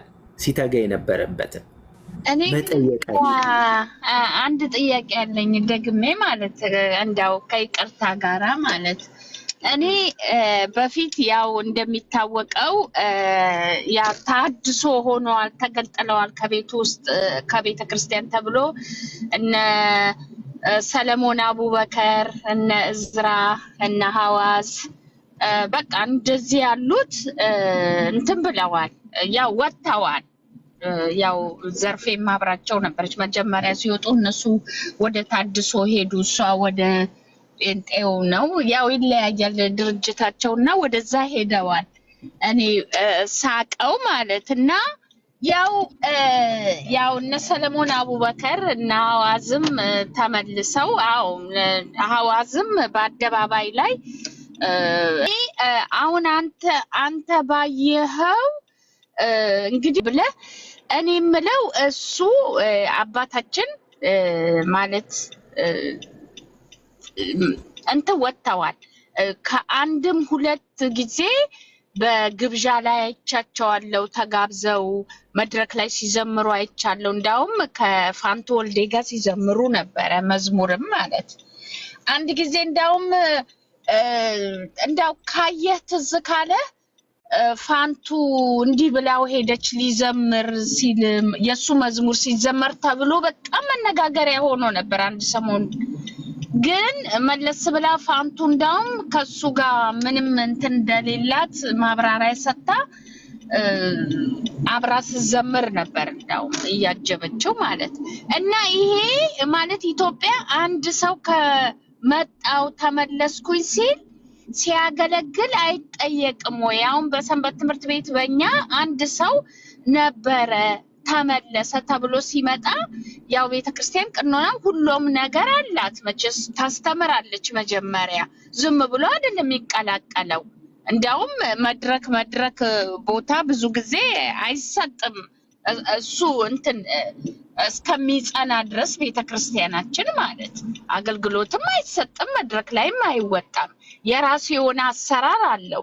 ግን አንተ አሁን እዚሁ እንደኛ ወይ እዚሁ ሀገር አሜሪካ የምትኖር ይመስለኛል እኛንን እንዲህ የምንለው እንጂ እነሱ እዛ ሲረከቡት ምንም ነገር አይሉም ወይ? ምንም ነገር አያቀርቡለትም ወይ? ምንም ነገር የሚባል ነገር የለም ወይ ልልህ ፈልጌ ነው። አሁን ለአባታችን ለኪነ ጥበብ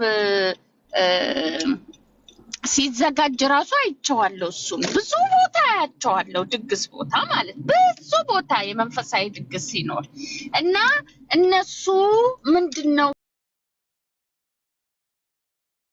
ቸዋል እንደገና እነሱም የኢትዮጵያኖቹን ማለት የተቀበሉትን ማለት ሳይቀበሉ ዝም ብለው እንትን አይሉም መቼስ እና ይሄን ልልነው አም ሶሪ በጣም እንትን አበዛውብህ። ኖ ችግር የለውም እሱን ነው እየነገርኩሽ ያለሁት። አንደኛ አልተደረገም። ያለመደረጉን ነገር የምታውቂው መጀመሪያ ደረጃ እሱ ራሱ ጻፈ እኮ እንደ መግለጫ ብሎ ጻፈ። የክህደት ጽሑፍ ነው የጻፈው አለ መረጃው ፌስቡክ ላይ ለቋል። ሁለተኛው ቤዛ መርሳት የሌለብሽ ይሄ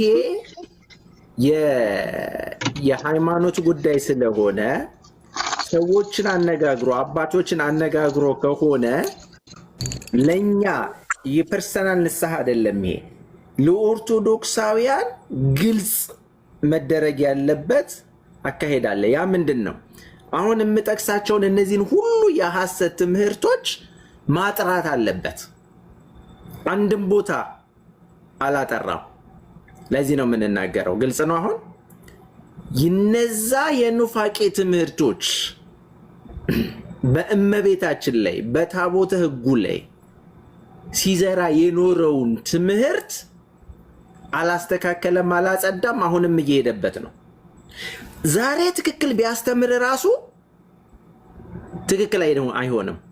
ምክንያቱም ያስተማራቸውን ትምህርቶች አደባባይ ላይ ያሉ ትምህርቶችን እንዲህ ያስተማርኩት በአደባባይ ትክክል አይደለም፣ ያ የጴንጤ ትምህርት ነው፣ የተሃድሶ ትምህርት ነው፣ የኦርቶዶክስ ትምህርት እንዲህ ነው ብሎ መመለስ አለበት።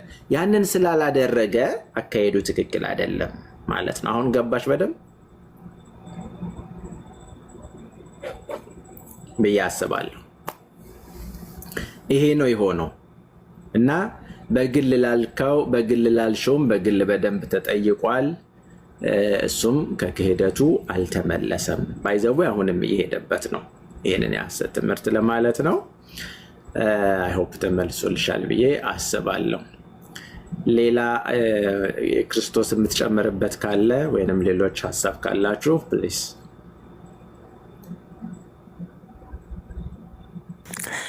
እኔ እንትን በዚህ በቤተ ክርስቲያን ጉዳይ ላይ በጣም አንድ ጊዜ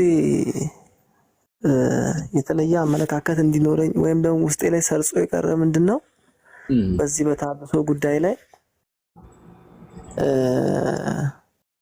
አሁን ላይ ነገሮች ሲገለጡ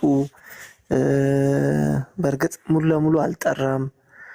ሳያውቀው የተሸወደ ይኖራል፣ ደግሞ አውቆ ሆን ብሎ የሚሰራ ይኖራል እና አሁን ላይ ሲወጡ መረጃዎች ከላይ ሄድ ሆነው ከላይ ሆነው ሲያንቀሳቅሱ የነበረው እንደ ሰርጎ ገብ ናቸው እና ፕሮጀክት ነው የጴንጤዎች ወይም ደግሞ የፕሮቴስታንቶች ፕሮጀክት ነው ተሐድሶ ማለት ነው። አሁን ላይ ራሱ ሰው አይረዳውም።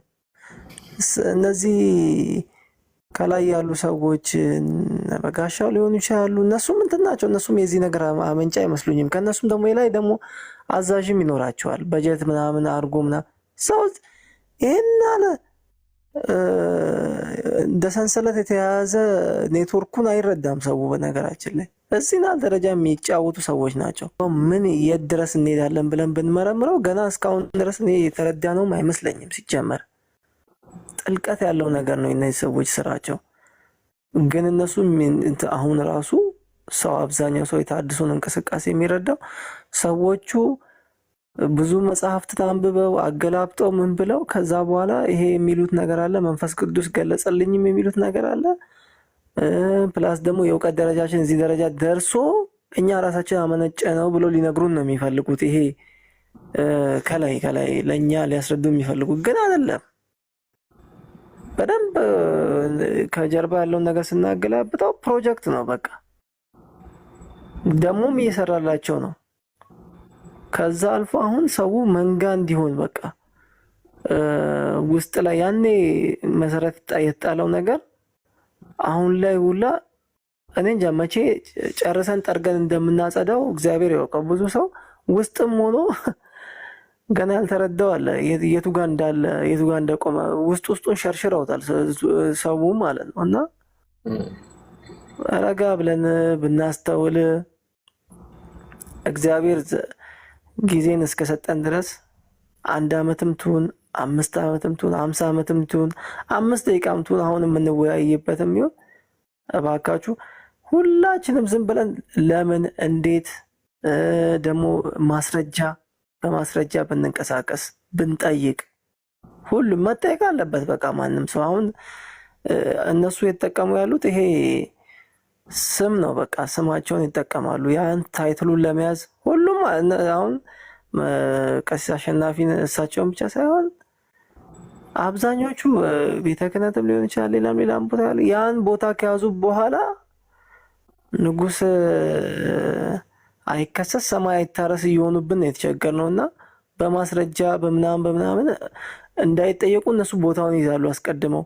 ያን ቦታ ለመያዝ ደግሞ በኔትወርክ አላቅም። እርሶ ይሄ የአላፍ ዝማሬ ምናምን ይደግፉ አላቅም።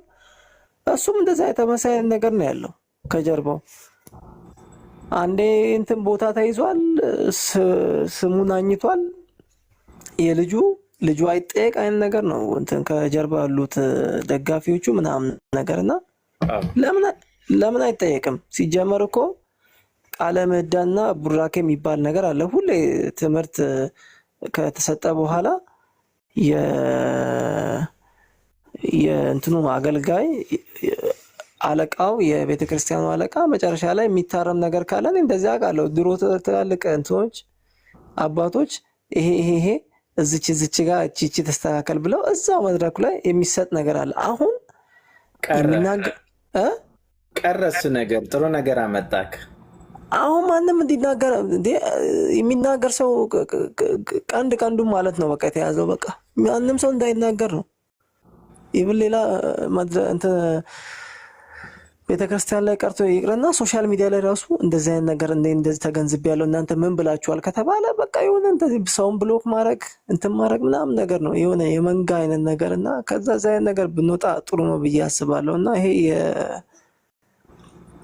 ሌላ ጊዜ ደግሞ አንድ ጊዜ የተክለ ጻድቅ መኩሪያን መጽሐፍ እያነበብኩኝ ሌላም ቦታ ይገኛል ብዬ አስባለሁ። ይሄ ቅባት ቀምጧቸው እሳቸውና ከዛ ሐሳቡ ምንድነው ይላሉ ክርስቶስ የተቀባ ነው የሚል እንትን አለ ጥቅስ አለና ከዛ ተነስቶ ይሄ የክርስቶስን ሁለት ባህሪ የሚያመጣ ነው ወደዛ ነው የሚሄደው። ከዛን እያለ ወደ ካቶሊክ ቤተክርስቲያን የሚሄድ ነገር ነው ያለው። ከዛን ይሄን ነገር አንዱን ስመዝ ሌላኛውን ሳይ እንደዚህ እያልኩኝ ሲሄድ እነዚህ ሰዎች በተዋህዶ ውስጥ ቢሆኑም እንኳን ለካ ኦሬዲ ተዘጋጅተው ያሉ ሰዎች ናቸው ለዚህኛው ለካቶሊኩ እምነት ማለት ነው። ሁሉም ሰው ማንም ሰው የቆመ ቢመስለው እንዲያውጥ ይጠንቀቅ ይላል መጽሐፍ ቅዱስ ራሱ። መመርመር አለበት። ተዋህዶ ውስጥ ነኝ ያለሁት መዝሙሩ ደስ ይላል ደሞ ደስ ይላል ሞቅ ብሏል ምናምን የሚባሉ ነገሮች መጥተዋል። አሁን በጣም አስቸጋሪ ሞቅ ያለ ነበር ድባቡ እንደዚህ ነበር። ቃላቶቹም ሲጀመር ለኮንሰርትና ለምናምን የሚደረጉ ዓለማዊ ቃላቶች ናቸው። ደስ ይላል እንደዚህ ይሆናል በረከት አግኝቼበታለሁ ነው እንደዛ ነው የሚባለው መሰለኝ። ሌላም ነገር አለ ተምሬበታለሁ ህይወቴ ላይ ተለውጬበታለሁ ከቅዱሳኑ ጋር ህብረት አድርጌያለሁ ሲል ነው ኦርቶዶክስ። አሁን ሞቅ ብሏል ወዴት ሞቅ እንደሚል እግዚአብሔር ይወቀው ብቻና እንደዚህ አይነት ነገሮች መስተካከል አለባቸው። እንዳልኳችሁ መመርመር በጣም አለብን። እግዚአብሔር አንዳንዴ ጊዜ ሲሰጠንም ይመስገን ነው አለመጥፋታችን ነው የምለው። አንዳንዴ አረሙ ብዙ ነው በጣም ብዙ ነው።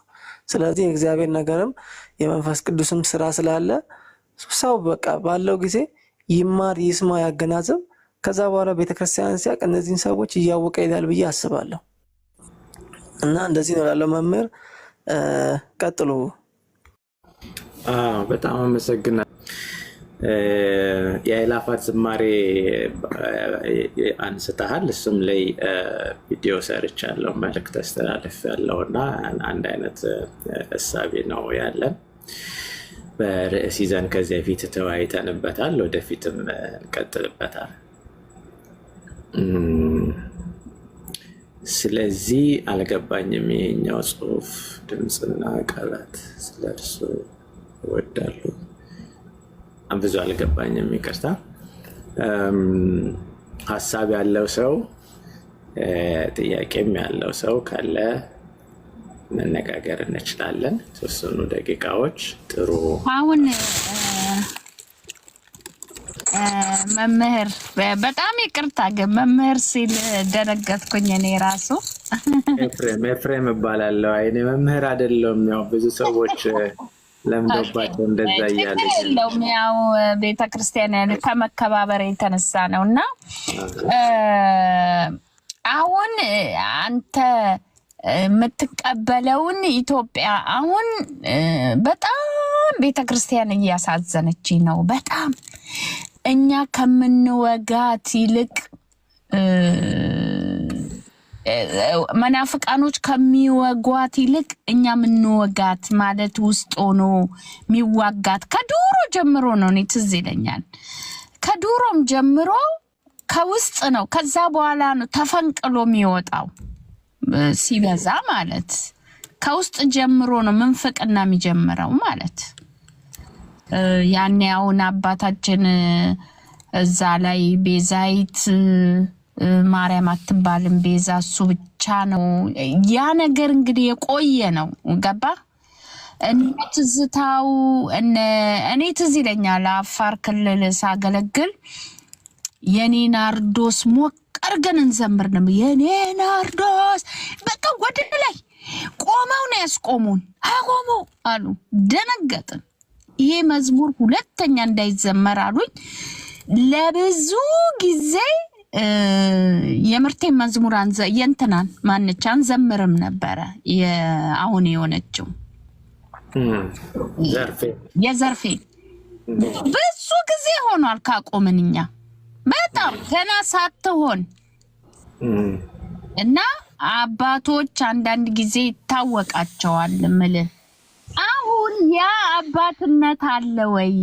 ግማሹ ደክመው የዱሮ አባቶች፣ ግማሹ አርጅተው አብሶ አንተ ካወቃቸው አቡነ ዮናስ እንትን የምንድነው ያፋር አሁን አርጅተው አይናቸው ሁሉ አያይም እና ሳቸው ነበር ጳጳስ ሆነው እኛን ይከታተሉናል። ቤታቸው ስትገባ እንጀራ ነው የሚሸተው። በቃ የዱሮ የአባቶች ሲያልፉ የሆነ ሽታ አላቸው እኮ የሆነ የህፃን ልጅ ሽታ። አሁን ያ የለም እኮ አሁን ሽቶ ነው የሚሸት ኃይለኛ ሽቶ። ያ ነበር እኛን ያሳደጉን አባቶችና አቡነ ኤልያስ እና አቡነ ዮሴፍ እንዳው ብንጠቅሳቸው ልጆኜ ትዝ ይለኛል። እና አንዳንድ ጊዜ ለራሴ ይሰማኛል፣ አለቅሳለሁ። እግዚአብሔር ሆይ አባቶች ተደፍረው ማያውቁት በጥፊ ተመቱ፣ ተገደሉ። ይሄ ሁሉ ምንድነው? የመንቀያ ደውል ነው። አሁን እንደምናየው እዚህ መተው ራሱ ቢዝነስ ነው። በቃ ኤቭሪዌር ቢዝነስ ነው። ቤተክርስቲያን አንዱ ይሄዳል ይጣላል፣ ምን አለ ይባላል። ትንጥዬ ዮሐንስ እዚህ አካባቢ የለም፣ ታቦት ምን አለ እሱ ነው የሚጠናው። አንድ አይነት ታቦት እንኳን የለም። የማርያም ባህታቱን በቃ ባህታ ማርያም እንዲህ እየተባለ ስለ ቤተክርስቲያን ምንም መቆርቆር የለንም። ምንም በቃ ሆይታ ነው አሁን የተያዘው ሆይታ። ይሄ ደግሞ አሁን የግሩፕ መዝሙር ተጀምሯል። በቃ አንዱ መሄድና ግሩፕ ያስጠናና ይለቃል። በቃ መለወጥ የለን ዘምረን በማግስቱ እኔ በጣም ማዝነው እዚህ ሀገር ራሱ በጣም ማዝነው ባለውበት ስቴት የሰው መጥፋት አይደለም አሁን የሚያስበው ብር መስጠቱ ነው የሚያሳስባቸው። ምን ያህል ብር ያመጣል የሆነ ስታዩ በቃ ሽቅድድም ነው። በቃ አባቴ እኔ ጋር ይመጣል፣ ይሄን ያልሰጠው እኮ መተው ሲመጡ ይሄን ያልሰጠው ይሄንን እናርግላቸው። ቤተክርስቲያን ሲገባ ሰላም ለኪ አምሳለ ኢየሩሳሌም አይደለም እንደው ያ ሁሉ ሰላም ለኪ ማይል አለ። ቀጥ ብሎ ወደ ምግብ ማብሰያ ነው የሚሄደው አባቶችን ለማስደሰት። እግዚአብሔርን አይደለም የምታስደስተው አባቶችን ለማስደሰት። ዛሬ የከሌ ወጥ ጥሩ ነው የከሌ ምግብ ጥሩ ነው እንዲባል እንጂ ከሌ ተለውጧል ወይ ነገ መናፍቅ ቢመጣ እንዴት ነው መሰረተ ትምህርት ይዘዋል ወይ ልጆቼ? ጥያቄ ቢመጣ ያመልጣሉ ወይ ድነዋል ወይ? የለም። የዱሮ ሰንበት ትምህርት ቤት ሁሉም የቆየ ያለው ሲናገር ሲያወራ ሰንበት ትምህርት ቤት እንዳገለገለ ታውቀዋለህ። የዱሮ ነው ትላለህ። ያውኑ ወጣው ይሰድባሉ ሁሉ ቤተክርስቲያን ሲገቡ ማንን አውቀው እንደሚቆሙ አያውቁትም። ቅዳሴ ላይ ይስቃሉ፣ ያወራሉ፣ ያማሉ። ጥበብ ነው የሚታየው። በግሩፕ እናሰፋ ነው የሆነ በዓል ሲመጣ በግሩፕ አሰፉ ይላሉ እነሱ። 5ኛ ዓመታችን ስናከብር ነው የከሌ ማህበር ይሄንን ይልበስ የከሌ እንጂ ታጥበሽ ለስጋው ደሙ እየቀረባችሁ ነው። የለም በቃ ቤተክርስቲያን ጠፋች ወንድሜ። አንዳንድ ቀን አለቅሳለሁ። ጠፍታለች፣ ሄዳለች። የዱሮ አይደለችም። ሆይታ ብቻ እከሌ ዋው ጎበዝ እከሌ እኮ እንደዚህ ነው የከሌ እንደዚህ ነው። እሱም ብቻ ነው የምንይዘው። እኔ አንድ ጊዜ ምን አዘንኩ ይመሰለ አንድ ጊዜ የሆነ ድግስ የሆነ ስቴት ሆኖ እዚህ ያለ ዘማሪ ያለ ማን ነው ሰባኪው ጠፋብኝ። ቸርነት ነው ቸርነት ይሆን ቸርነት ቴንኪው ቸርነትና ማን ነው እንትን ገብተው ምሕረትአብ ወይ እንዴት እንዳፈርኩኝ። እንደው መሬት ተሰንጥቃ ብትውጠኝ እንደዛ አይደለም አገልግሎት። አስብ እዚህ ላይ ራሱ ቲክታክ ላይ የሚሳደቡ ልጆች የሚራገጡ ልጆች አሉ። እነሱን ምንድነው የሚያደርጉት?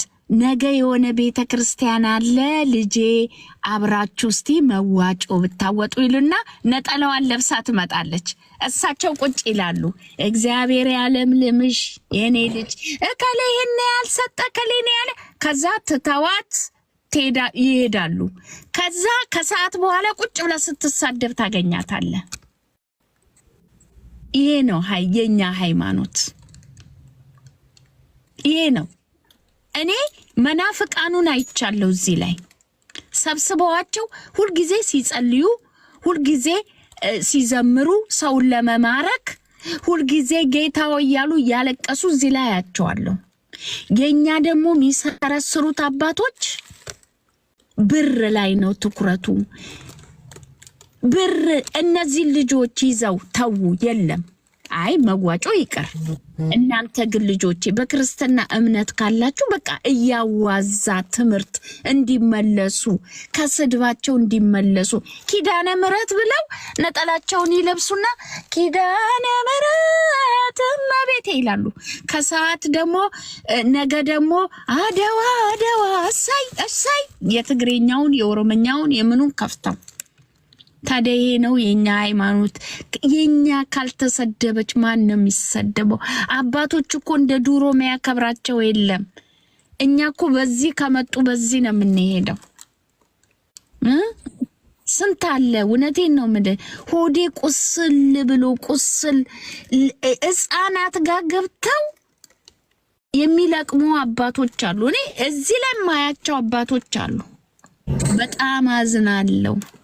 በጣም በቀደም ለታ አንዷ እንዴት ተሰድባቸዋለች መሰለ፣ እንዴት ተሰድባቸዋለች።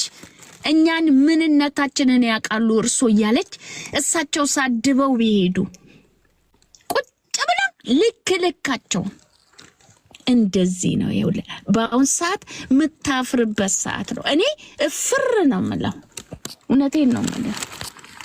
እፍር ከባድ ነው። አሁን ያለንበት በጣም ከባድ ነው። በጣም ተደፈረች ቤተ ክርስቲያን። ትዝታው የኛን እያየ ነው እኮ እንደዚህ ላያችን ላይ የሚሰድበው የኛ መለያየት፣ የኛን አንድ አለመሆን መካሰሳችንን አይቶ ነው ሙልጭ እያረገ የሚሰድበን። ያ አንዱ እንኳን ለመብቱ የሚከራከር የለም። እና ይሄ ነው ወንድሜ ያበዛውብህ። በጣም አዝኜ ነው ማወራ። አሁንም የነገርኩ እኮ በቃ እንትን ብዬ ነው በቃ ተምታታብኝና ይሄንን አባታችንን ማቀው እዚህ ላይ ነውና ተመልሰዋል ምናምን በቃ አቡበከር ወጥቶ አንድ ቀን ኢንተርቪው ሲያደርገው አይቻለው። እዝራ ሁል ጊዜ አልቅሶ እንደተናገረ ነው። ያው መዝሙር ተመልሷል እሱም ሐዋዝም እንደዛው። እና እኔ በጣም ደስ ብሎኝ ነበር። ቀሲስም የተመለሱ ነው መሰለኝ። ያው መስቀል ይዘው ያስተምራሉ። ብዙ ቦታ ደግሞ በእንግድነት አያቸዋለሁ። ብዙ ቦታ ከንትና ጋር ይዘምራሉ፣ ከፋንቱ ወልዴ ጋር እንደዛ ስላየው ነው ግር ብሎኝ እንትን ያልኩት እና ይቅርታ ልለፈልግ ነው። ጥሩ ነው በእውነት ይሄ ቅናተ ቤተክርስቲያን ነው። በጣም እግዚአብሔር ይስጥልን። በአጠቃላይ ያነሳሻቸው ሀሳቦች በስምም ያነሳሻቸው የቤተ እግዚአብሔር አገልጋዮች እንደነ ዘማሪ ቸርነት ምንም በስም ጠርተን የምንናገረው ነው። ተገቢ ነው፣ ዕቅበተ እምነት ስለሆነ ነው። እና ትክክል ነሽ፣ እውነት ነው። የአሸናፊ ገብረ ማርያም ጉዳይ አሁን ያልሽው ነገር ነው። ዋናው አሳሳሹና በጣም ከባዱ መጥፎ የሚያደርገው ነገር ይሄ ነው። መዝሙር ብዙ ዘማሪዎችን ግጥም ስለሚሰጥ ዜማም ስለሚሰራላቸው የዘፈን ስታንዳርድ ይዟል። ባይዘው ይሄ መዝሙር ማውጣት የሚባለው ነገር እና አንዳንዶቹ አሁን እኔ ይሄንን ነገር ስናገር የአሸናፊን የኑፋቄ ጉዞ ስናገር ስላልነበርሽ ነው። ቅድም በደንብ የሚታወቁ ሚዲያ ላይ መዝሙር የሚዘምሩ በክራር ቋንቋው ራሱ ያስጠላል፣ የሚያጅቡ እንደ ሙዚቀኛ ማለት ነው የሚያጅቡ በጣም በውስጥ መስመር መጥተው የተቆጡኝ ያናገሩኝ አሸናፊ ትክክል ነው ያሉኝ አሉ። አሁን እዚህ ጋር ነው የሚያሳዝነው። አሁን እዚህ ጋር በጣም ድህነታችን ነው ይሄ ድህነታችን የፋይናንሻል ያለው ክራይሲስ ነው አሁን እነዚህን ልጆች እንደዚህ የሚያናግራቸው። ምክንያቱም ክራር የሚሸጡ ናቸው፣ ገንዘብ እየተከፈላቸው መዝሙር የሚያጅቡ ናቸው። ለዚህ ነገር ደግሞ አሸናፊ ገብረ ማርያም ስፖንሰር ያገኝላቸዋል። መዝሙር ሲያወጣ አንድ ግለሰብ መዝሙሩ እንዲሸጥ፣ እንዲገዛ፣ እንዲደመጥ ራሱ ፕሮሞት ማድረግ የሚፈለግበት ጊዜ መጥቷል እና ልክ እንደ ዘፋኝ ሴሬሞኒ ያለው አዳራሽ መከራየት አለባቸው፣ ዲኮሬሽን። ይሄ ሁሉ ኮተት ነው ባይዘዌ። ይሄ ሁሉ ግሳንግስ ቤተክርስቲያናዊ አይደለም። በጣም መከራው ብዙ ነው። አያችሁ እና ልክ እንደ ዘፈን ስታንዳርድ አዳራሽ ውድ ተከራይተው ዲኮር ተደርጎ የሚመጣ ተደማጭ መምህር ተፈልጎ ያለሚመጣው ሰው ገንዘብ ተከፍሎ የዕለቱ ተናጋሪ ሆኖ ካይንድ ኦፍ ኢንዶርስ አድርገውት አስተዋውቀውለት ወይ አስተዋውቀውላት እና አሸናፊ እንደዚህ ኮኔክሽን ስላለው እንዲህ ነገር ስለሚያስተካክልላቸው በተለይ እነዚህ መዝሙር ማውጣት የሚፈልጉ በጣም በስም ያልታወቁ ሰዎች በአጠቃላይ በሱ ስር ነው የሚሄዱት። ይሄ ሌላው አደጋና ልብ የሚሰብረው ነገር ነው። አንዱ ወንድሚያውን እኔን በጣም እንዲህ አሸናፊን ለምን እንደዚህ አልክ ብሎ መጥቶ ያናገረ ልጅ አላውቀውም ነበረ መጀመሪያ ላይ። ብዙ ካናገረኝ ብዙ ከተቆጣኝ በኋላ የሃይማኖታዊ ነገር መነጋገር አይፈልጉም። በቃ ፎከሳቸው እዛ ላይ ነው። መጨረሻ ላይ እስኪ ይሄ ልጅ ማን ነው ብዬ ወደ ፕሮፋይሉ ስገባ አሳዘነኝ። መልሶ በቃ አሳዘነኝ። ክራር የሚሸጥ ልጅ ነው፣ ክራር የሚሰራ ልጅ ነው፣ የሚያስተዋውቅ ልጅ ነው፣ በክራር የሚያጅብ ልጅ ነው። ከሱ ጋር ሲሰራ ታያለሽ ምናምን እና አሳዘነኝ። ኖርማሊ በስጋ አዘንኩኝ በጣም። ይሄ ምንድነው? የኦርቶዶክሳውያን ህብረት ማነስ፣ አለመደራጀት። በጤናማ አካሄድ እነዚህ ልጆች ቢረዱ በእውነተኛ ዜማ፣ በእውነተኛ ቃለ እግዚአብሔር፣ በእውነተኛ ትውፊቱን በጠበቀ ቤተክርስቲያናዊ መዝሙርን እየዘመሩ ገንዘብን ቢያገኙ ጥሩ ነበረ። ይህ ሁሉ ውድቀት ስላለ ነው ይህ ሁሉ ችግር የሆነው እና ይህንንም አንስተውም ለማለት ፈልጌ ነው። ያነሳሽው ሀሳብ የአባቶችን የሚያነሳሽው ሀሳብ እውነት ነው፣ ትክክል ነው። እግዚአብሔር ይስጥልን። ወንድማችን አብርሃም እንኳን ደህና መጣ ወደ አንተ ወይም ወደ እርሶ። ይቅርታ ቲክቶክ አያሳይም።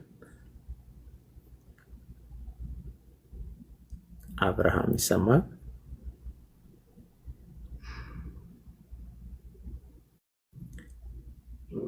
አብርሃም አለ? እሺ እሺ። አብርሃም አይሰማውም ወይንም ተቋርጦበት ሊሆን ይችላል።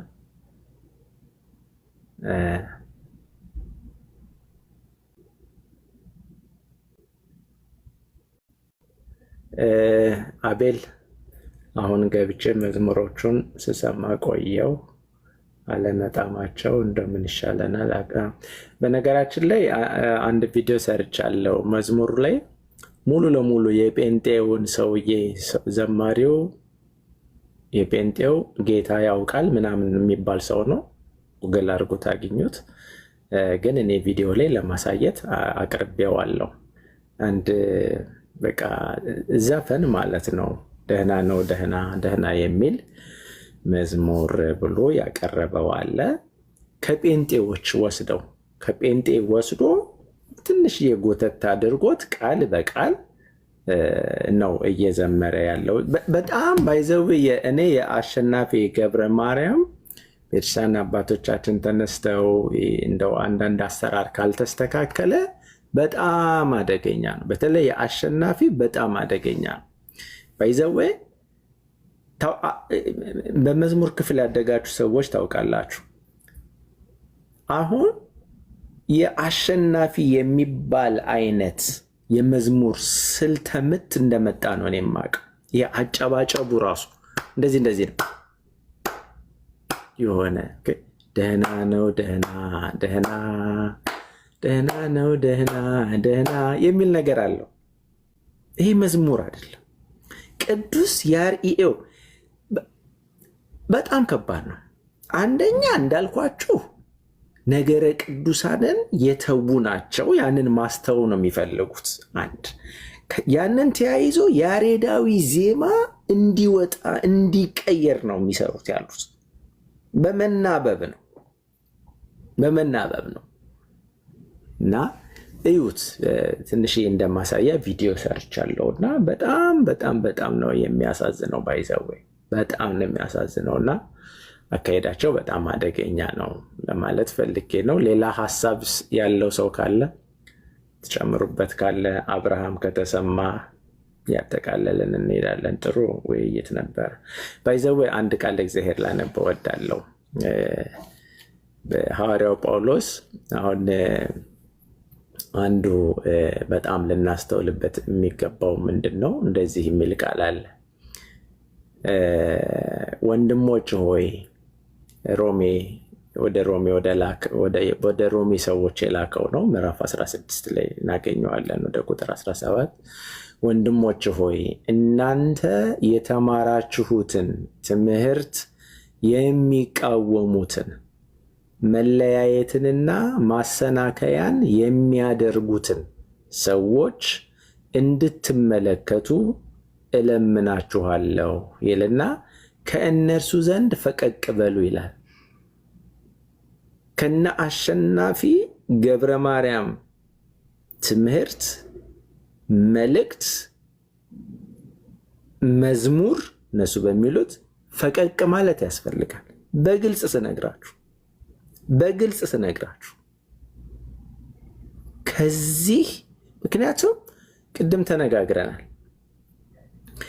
የእመቤታችንን አማላጅነት በቃና ዘገሊላ የተፈጸመውን ተአምር ውሃውን ወደ ወይን ጠጅ በአማላጅነቷ ያስተማረችውን የለወጠችውን አማላጅነቷ በዮሐንስ ወንጌል የተነገረበትን ቃል የካደነው አሸናፊ ገብረ ማርያም ሲያስተምር ምንድነው የሚለው ሐዋርያው ጳውሎስ? እናንተ የተማራችሁትን ትምህርት የሚቃወሙትን መለያየት፣ ማሰናከያ፣ ጥርጣሬ ነው የዘራው። ቃለ ሕይወት ያሰማልን ብሎ የሚል ኦርቶዶክሳዊ ማየት የዮሐንስ ወንጌልን እንደዚህ አድርጎ ማሰናከያ አድርጎ ጥርጣሬ አድርጎ የእመቤታችን አማላጅነትን ክዶ ያስተማረን አንድ ሰው ኦርቶዶክሳዊ ቁጭ ብሎ ተምሮ ቃለ ሕይወት ያሰማልን ሲል እንደማየት ልብ የሚሰብር ነገር የለም። በሌላ ቦታ ለዚህ ነው ሐዋርያው ጳውሎስ ስለ እናንተ በከንቱ ደክም ያለው ብዬ እሰጋለሁ ይላል። ሐዋርያው ደክሞት አዝኖ ሲያስተምራቸው ይመለሳሉ። ዞር ሲል ወደ አምልኮ ጣዖት ይገቡበታል። እዛ አዘነ ስለ እናንተ በከንቱ ደክም ያለው ብዬ እሰጋለሁ ይላል እና ፍራቻ አለኝ። ቅድስት ቤተክርስቲያን ስለኛ በከንቱ ደክማለች ብዬ እፈራለሁ። እኔ እንዴት አንድ ሰው የዮሐንስ ወንጌል ምዕራፍ 2ን ቃና ዘገሊላ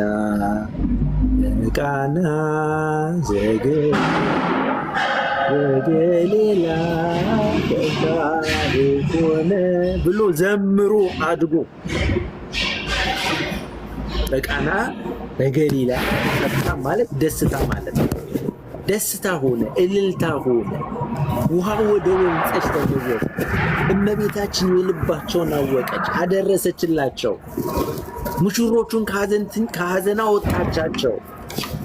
አንድም ደግሞ ስለ እውነተኛው የወይን ስለ እውነተኛው ነገ ስጋው የሚቆረሰው ደሙ የሚፈሰው እውነተኛውን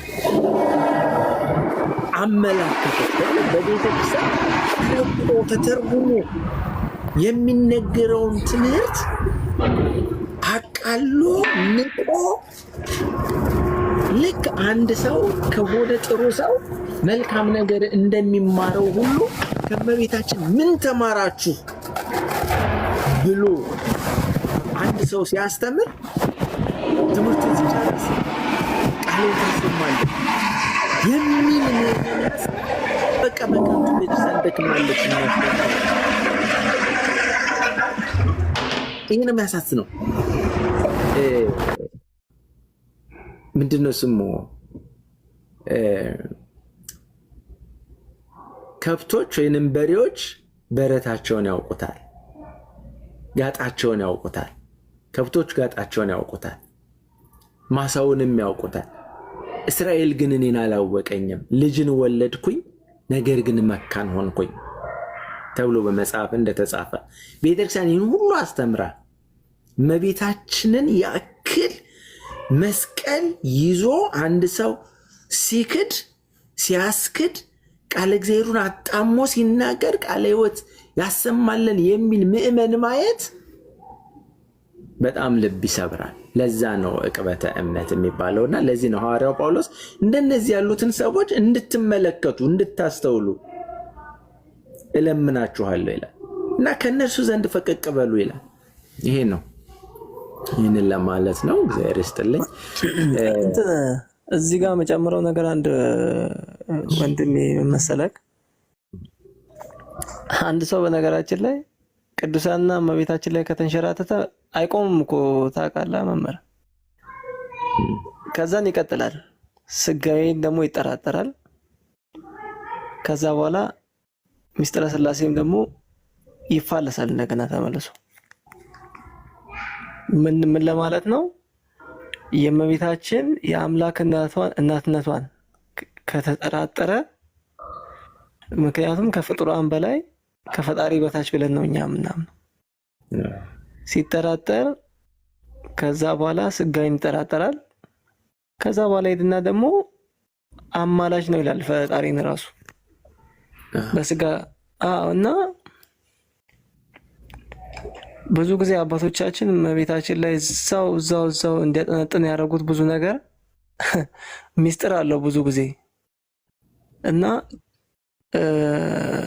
እንዴ ስለ ምልጃዋ እኮ የሚጠቀስ ጥቅስ ነው የቃና ዘገሊላ እመቤታችን እንትን ማለት ነው፣ ምልጃ ማለት ነው አንድ የሚጠቀስ ነውና እንዴት በቴክኒክ ማለት ነው ቀስ አድርጎ እንደዚህ አደባብሰው ምዕመኑንም ከመፍራትም ሊሆን ይችላል። በእርግጥ እነሱ እንደሚያስቡን እኛ ሞኞችም አይደለንም እኮ እኛ ሰው በእርግጥ የሚያጨበጭብ አለ፣ ሳይሰማ ምንት የሚል አለ፣ እንደዛ የሚያደርግም አለ። ግን እነሱ እንደሚያስቡን ያናል ሞኞችም አይደለንም። ብዙ የሚያውቁ ሊቃውንት ያላት ቤተክርስቲያን ናት። በእርግጥ የሚሰማው የሚንጫጫውና ጩኸቱ ስለሆነ ድጋፍ ያለው ስለሆነ አየሩን ይዞት የሚገኘው ያ ነው ብዙ ጊዜ እና እንግዲህ ጀምረናል። ሄዶ መስተካከሉ አይቀርም። ብቻ አንዱን ልክ እንደ ዳንቴል ክር ነው፣ አንዱ ሲጎተት እየተያያዘ የቤተ ክርስቲያን የፋይናንስ አሁን እርሱ ያ ልጅ ከእርሱ ጋር መጥቶ ሲተጋተግ የነበረው የዕለት እንጀራ ገመዱ ጋር ተያይዞ ነው እንጂ ቀኖና ቤተክርስቲያን፣ ህገ ቤተክርስቲያን፣ የቤተክርስቲያን ህግጋቶች ምን ይላሉ የሚለውን አይደለም የተከተለ ያለው ልጁ። ስለዚህ እንደዚህ አይነት ሰው መጀመሪያም ህይወቱን የመሰረተው በተሳሳተ መንገድ ስለሆነ ይሄ ደግሞ የተለያዩ ወይ ገንዘብ ማግኛ መንገዱን መለወጥ ነው ወይም ደግሞ ቤተክርስቲያን ራሱ አካሄዷን መሰብሰብ ነው ያለባት። ምዕመናንም ሰብሰብ ባርጋ መያዝ ነው ያለባት። ገንዘቧን የምታውልበት መደጉም ያለባቸው መደገፍ ያለባቸው ለቤተክርስቲያን የሚለፉ ልጆች እኔ ብዙ ጊዜ አንዳንዴ እንትን ላለው በሰንበት ትምህርት ቤት የሚያገለግሉ ልጆች እንትን የላቸውም፣ ክፍያ የላቸውም። ከጥቂት ክፍያ ቢጀመርስ ገንዘብ እስካለን ድረስ ሰው ናቸው። ለአንዳንድ ነገሮች በዓለምም እስከሚኖሩ ድረስ ያስፈልጋቸዋል ብዬ ስለማምን የመክፈል ነገር እንደው መክፈል ባይችሉ እንኳን የነፃ የትምህርት እድሎች፣ አንዳንድ ነገሮች እንደዚህ የስራ እድሎች፣ የክህሎት የዓለማዊ ክህሎቶች፣ የሙያ ነገሮች ሰው እንዳቅሙ በዲግሪ መርሃ ግብር መማር ከፈለገ በማስተርስ በዓለማዊም እያገለገሉ ግን ደግሞ አሁን ምንድነው ተሰብስቦ ሁሉም ወደ ቤተክርስቲያን መጣ። ገንዘብ ማግኛውም ተመልሶ ወደዚህ መጣ፣ ጥቅሙም ወደዚህ መጣና ሰው ሙያ ቢኖረው ለምሳሌ አሁን እነዚህ ሰዎች መሐንዲሶች ቢሆኑ የሌላ ነገር ያን ያህል ገንዘቡ ላይ ፎከስ ያደርጋሉ ብዬ አላስብም። እግዚአብሔርንም መዳፈር እኮ የሚመጣው ከገንዘቡ ነው የሚጀምረው መሰለኝ። አላቅም፣ ይገናኛሉ እነዚህ ከጥቅም ነገሮችም እና አብዛኛው ባለፈው ሰምተዋል፣ እርሶ ያልሰሙት አይመስለኝም። ሎዛ ኢቨንትና የተለያዩ ነገሮች ገቢ ማስገኛ ተብሎ ቤተክርስቲያን ወደ 6 ሚሊዮን ብር በጀታች ለነሱ እነሱ ደግሞ ወጪ ኪሳራ ሲወራረድ ወደ 2 ሚሊዮን ብር ከሰረ መሰለኝ ቤተክርስቲያኑ። እና ይህን ያህል ደረጃ ዝርዝሩ ሲገባ ደግሞ ሌላ ታሪክ ነው። ኦንላይን የሚሰበሰብ የገቢ ማስገኛ ነው። ኦንላይን ላይ ደግሞ ጀስት ከታች ኮሜንት የሚደረግ ይህን ያህል ገንዘብ አስገብቻለሁ ምናምን የሚባለው ይህን ያህል ገብቷል ይባልና ከዛ በኋላ እንደዛ የተባለ ይሄዳል። ስለዚህ ይሄንንም ማህበራት ሊሆኑ ይችላሉ፣ መዘምራን ሊሆኑ ይችላሉ፣ ብዙ አደረጃጀቶች አሉ። በስርዓትና በህግ በደንብ በምናምን ፍቃድም ሲሰጥ እውቅናም ሲሰጥ በጥንቃቄ መሆን አለበት። ሉጋም ሊበጅለት ይገባል እያንዳንዱ ነገር እና እነዚህ ነገሮች ጠበቅ ባረጉ ቁጥር የሚያገለግል ደግሞ ካለ ቢከፈል ዘማሪያንም ደግሞ ይሄ እንደ ዓለማዊ ሙዚቀኛ ታዋቂ መሆን እዛ ነገር ውስጥ ናቸው መሰለኝ ያሉት አብዛኞቹና ከዛ ወጥቶ በነፃ ያገኛችሁትን በነፃ ስጡ ነው የሚለውና ከዛም አንፃር በዓለማዊም ደግሞ ሳይጎዱ የሚሄዱበትን ነገር ባላንስ አድርገው እንዲቀጥሉ ማድረግ ቢቻል ጥሩ ነው ብዬ አስባለሁና ዞሮ አንድ ነገር ላይ የሚያጠነጥነውና እንዳልኩት ይሄ ነገር እንደዚህ ቢደረግ ጥሩ ነው እላለሁና አሁን የሆነ አንድ አጥቢያ ቤተክርስቲያን አለና እኔ የሚሄድበት ከተመሰረተ አሁን በቅርብ ነው የሚገርሙት እና አብዛኛው ስብከቱም ምኑም ተያይዞ ያለው ከንትን ጋር ነው ከገንዘብ ጋር ገንዘብ እንደዚህ ይመጣል፣ ገንዘብ እንደዚህ ይሆናል፣ ገንዘብ እንደዚህ ሜን ፎከሱ በቃ እኔ አሁን ትላልቅ ቤተክርስቲያኖች ያው የታወቀ ነው ኔትወርኩም ምናምን ማሸነፍ አይቻልም። እንደው ትናንሽ ያው ገና የተመሰረተች ናት ምናምን ብለን ደግሞ ስንሄድ እነሱም የሚንደረደሩት ወደዛኛው ወደ ተለመደው አይነት ማለት ነው።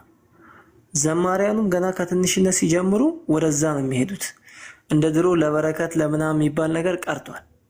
እነዚህ ሰዎች ይጎዱ እያልኩኝ ሳይሆን እንዳልኩት እነዚህ ከታች ሆነው እንደ ደጋፊ እንደምናምን የሚንቀሳቀሱ እግዚአብሔር ደግሞ ጸጋውን ያበዛላቸውን ሰዎች ሳፖርት መደረግ ገንዘባችን ብዙ ቦታ የሚውለው ስለዚህ ወደ ትክክለኛው አቅጣጫ የምንሄድበትን ነገር ማኔጅ ቢደረግ በየአጥቢያ ቤተክርስቲያኑ እዛ ቢደረግ ጥሩ ነው ብዬ አስባለሁና የኔ ሐሳብ ይሄ ነው። እስቲ እንግዲህ ሌሎቻችን እያዳበር ነው ሐሳብ እየወሰድን እንሄዳለን ብዬ አስባለሁ። በእውነት እግዚአብሔር ይስጥልን፣ ቃለ ሕይወት ያሰማልን። በጣም ተገቢ ሐሳብ ነው እኮ ይሄ። በጣም አስፈላጊ ሐሳብ ነው። እጅግ ጠቃሚ ነው። የሚያበራየውን በሬ አፉን አትሰረው ይላል መጽሐፍና አሁን ካለብን ችግር ራሱ በመነሳት እንኳን አሁን ቀደም ብሎ መጀመር የነበረበት ነገር ነው እና ሀሳቡ በጣም ቅዱስ ሀሳብ ነው፣ ተገቢ ነው። እውነት ለመናገር አሁን እነዚህ ልጆች ሃይማኖት በእርግጥ ባይፈቅድም ስለ ችግራቸው ስላሰቡ ነው ሃይማኖትን ማየት ያልቻሉት፣ ገንዘብ መሰብሰቢያ ማድረግ የፈለጉት። ግን በሃይማኖት ደግሞ ቢጠነክሩ እዚህ ውስጥ አይገቡም ነበረ።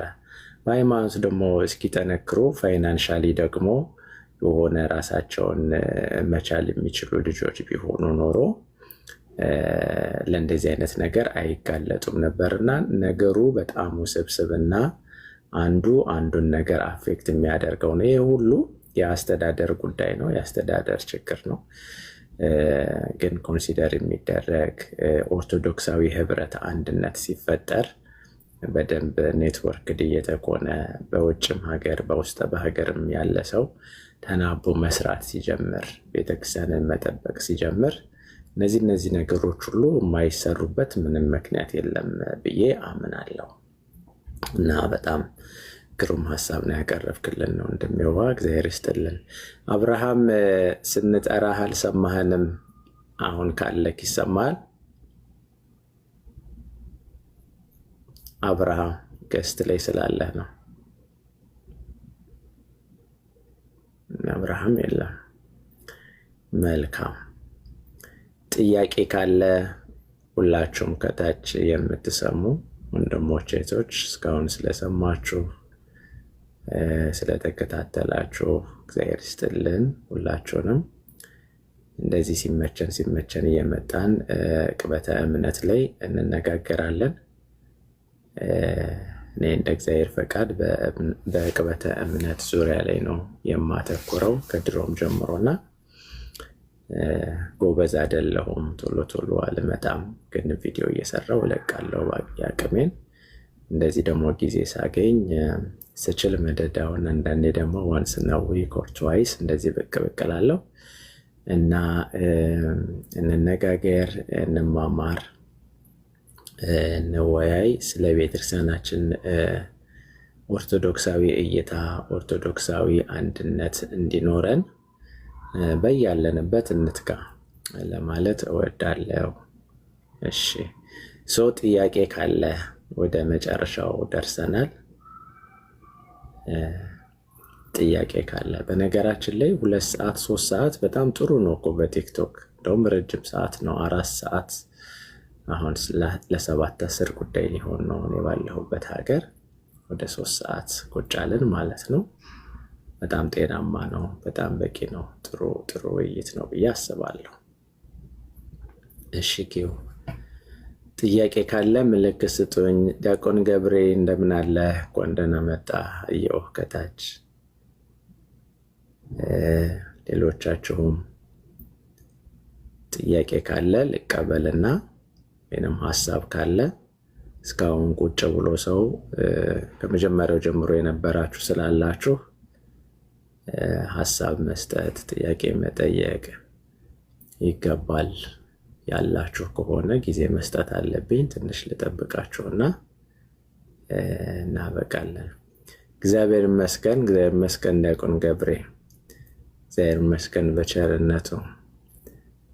ከተመቾት ብቅ ይበሉ፣ ወደ ላይ ከፍ ይበሉና ከተመቾት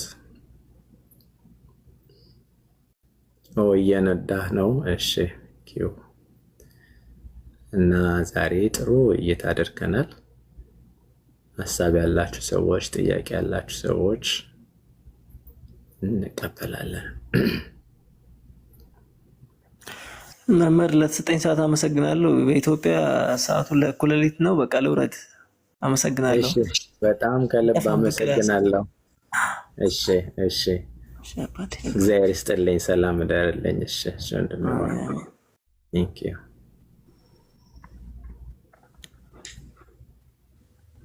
ኦኬ በጣም ደስ ብሎኛል። እግዚአብሔር ይመስገን። ረጋ ያለ የተደማመጥንበት የተወያየንበት መርሃ ግብር ነበረ።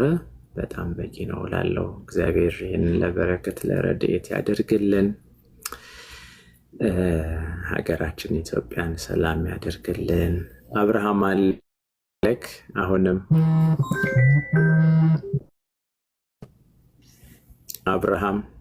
አብርሃም ገስት ላይ ወጥቶ እንቅልፍ የወሰደው ይመስላል። አይሆፕ ደህና ነህ ብዬ ተስፋ አደርጋለሁ። እሺ ኦልራይት። ስለዚህ እናብቃ አይደለ? በጣም ጥሩ። ከልብ ሁላችሁን አመሰግናለሁ። በእውነት ሁላችሁን አመሰግናለሁ። እግዚአብሔር ይስጥልን። ሁላችሁንም ቃለ ሕይወት ያሰማልን።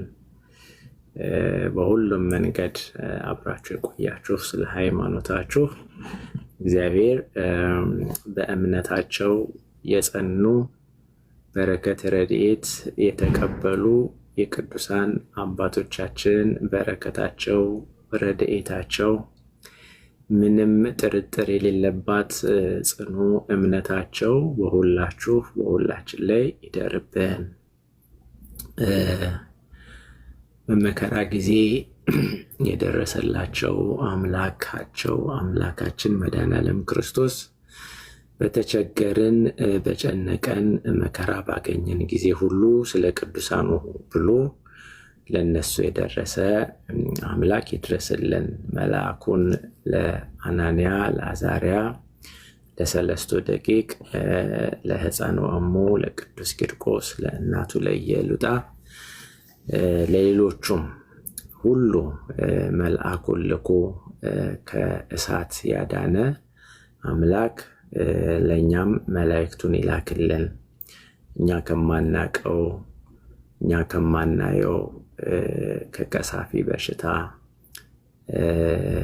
ከአጋጣሚ እኛ ከማናስበው አደጋ ሁሉ ከህመም ከበሽታ ሁሉ እግዚአብሔር መልአኩን ልኮ ይጠብቀን። በእውነት እኛ ደካሞች ስለሆንን በጣም ደስ የሚለኝ አንድ ቃል አለ። ቅዱስ ዳዊት መኑ ነገሩ ለእግዚእ የሚለው ቃል አለው። ደካማነቴን ማን ነገረው ለአምላኬ ይላል። መኑ ነገሩ ለእግዚእ ፈነወ መልአኩ ወአድኃነኒ ወመተርኩ ርእሶ ለጎልያድ። በጣም ደስ ይለኛል። ጎልያድን የጣለው ጊዜ በጣም ትንሽ የልጅ አይደለ ቅዱስ ዳዊት በወቅቱ። ጎልያድ በጣም ሂዩጅ ትልቅ ነውና በዛች ጠጠር በቃ ግንባሩን ብሎ በኃይለ እግዚአብሔር ጣለው ማለት ነው። እና ዋሰሰልኩ ለሕዝበ እስራኤል ይላል። በቃ በጣም ደስ እያለው ደካማነቴን ማን ነገረው መልአኩን ልኮ አዳነኝ ይላል። እና ደካማነታችንን አውቆ የሚያውቅ ነውና በእውነት ሁል ጊዜ ቅዱሳን መላእክት በግራ በቀኝ በፊት በኋላ ሆነው እንዲጠብቁን የእግዚአብሔር ቅዱስ ፈቃዱ ይሆንልን። በሀገራችን በኢትዮጵያ ወገኖቻችንን ህዝቦቻችን ሁሉ እግዚአብሔር ይጠብቅልን። በአርሲ በሽርካ በወለጋ ሆሮ ጉዱሩ በአራቱም የኢትዮጵያ ማዕዘናት በኦርቶዶክስነታቸው በክርስቲያንነታቸው በሰውነታቸው ያለ በደላቸው እንኳን ያለ በደል ቢበድል እንኳን አንድ ሰው በዚህ መልኩ መገደል፣ መቀጣት፣ መታረድ በጣም አይገባምና ነገር ግን እነዚህ ኦርቶዶክሳውያን ያለ በደላቸው የ6 ወር ሕፃን ልጅ አንስቶ እስከ ሽማግሌ ድረስ እየታረደብን እየተገደሉ በቁማቸው በእሳት እየተቃጠሉ ከቦታ ቦታ እየተሰደዱ እየተፈናቀሉ ወላጆች የተረፉ ልጆቻቸውን ካሁን መተው ይገሉብናል እያሉ የሚሳቀቁትን ስናስብ በጣም ነው ልብ የሚሰብረውና ለነዚህ ሁሉ ለወላጅም እግዚአብሔር ጽናትን፣ ብርታትን፣ ኃይልን እግዚአብሔር ይስጥልን፣ መዓትን ያርቅልን። ሕፃናቶቹንም ደግሞ ሳይራቡ ሳይጠሙ ሳይሳቀቁ ሳይጨነቁ በበሽታም በህመምም በችግርም በፍርሃትም ሳይማቅቁ እግዚአብሔር በእውነት ያሳድግልን። ለሀገራችን ፍጹም የሆነ ሰላሟን ምሕረቷን እግዚአብሔር ይመልስልን። ኢትዮጵያ በጣም ነው የምታሳዝነው። እውነት ለመናገር አንጀት ነው የምትበላው እና እግዚአብሔር ሀገራችን ይጠብቅልን። በእውነት ለመናገር እኛንም ደግሞ በሃይማኖት አጽንቶ እድሜያችንን ለንስሐ ዘመናችንን ለመንግስተ ሰማያት ፍስሐ አካላችንን ደግሞ ለቅዱስ ሥጋው ለክቡር ደሙ ማደሪያ ያብቃልን በቸርነቱ። ለቅዱስ ሥጋው ለክቡር ደሙ ያድርሰን ያብቃን። በእምነት ቃሉን እየሰማን ለበደላችን ንስሐ እየገባን በይቅርታው እየተጠበቅን በምህረቱ እንደ ቸርነቱ ከቅዱስ ቁርባን እየተቀበልን ለመኖር እና ወደ መንግስቱ ለመሄድ መንግስቱንም ለመውረስ ያብቃን። ይህንን ሁሉ የምንለምነው ይህንን ሁሉ የምንጠይቀው በቅዱሳን ነው። በነገራችሁ ላይ ችን ብዬ ላቁም። እኛ በአራት ነገር እንድናለን የመጨረሻ። ለዚህ ነው ዕቅበተ እምነት በጣም የሚያስፈልገው። በአራት ነገር እንድናለን። አንደኛው በንስሐ ነው እንደምታውቁት፣ በንስሐ። ሁለተኛው በምጽዋት ነው። ነዳያንን በመብላት በማጠጣት በማሰብ የታሰረውን በመጠየቅ የታመመውን በመጠየቅ ይሄ ሌላው የምንድንበት ነው።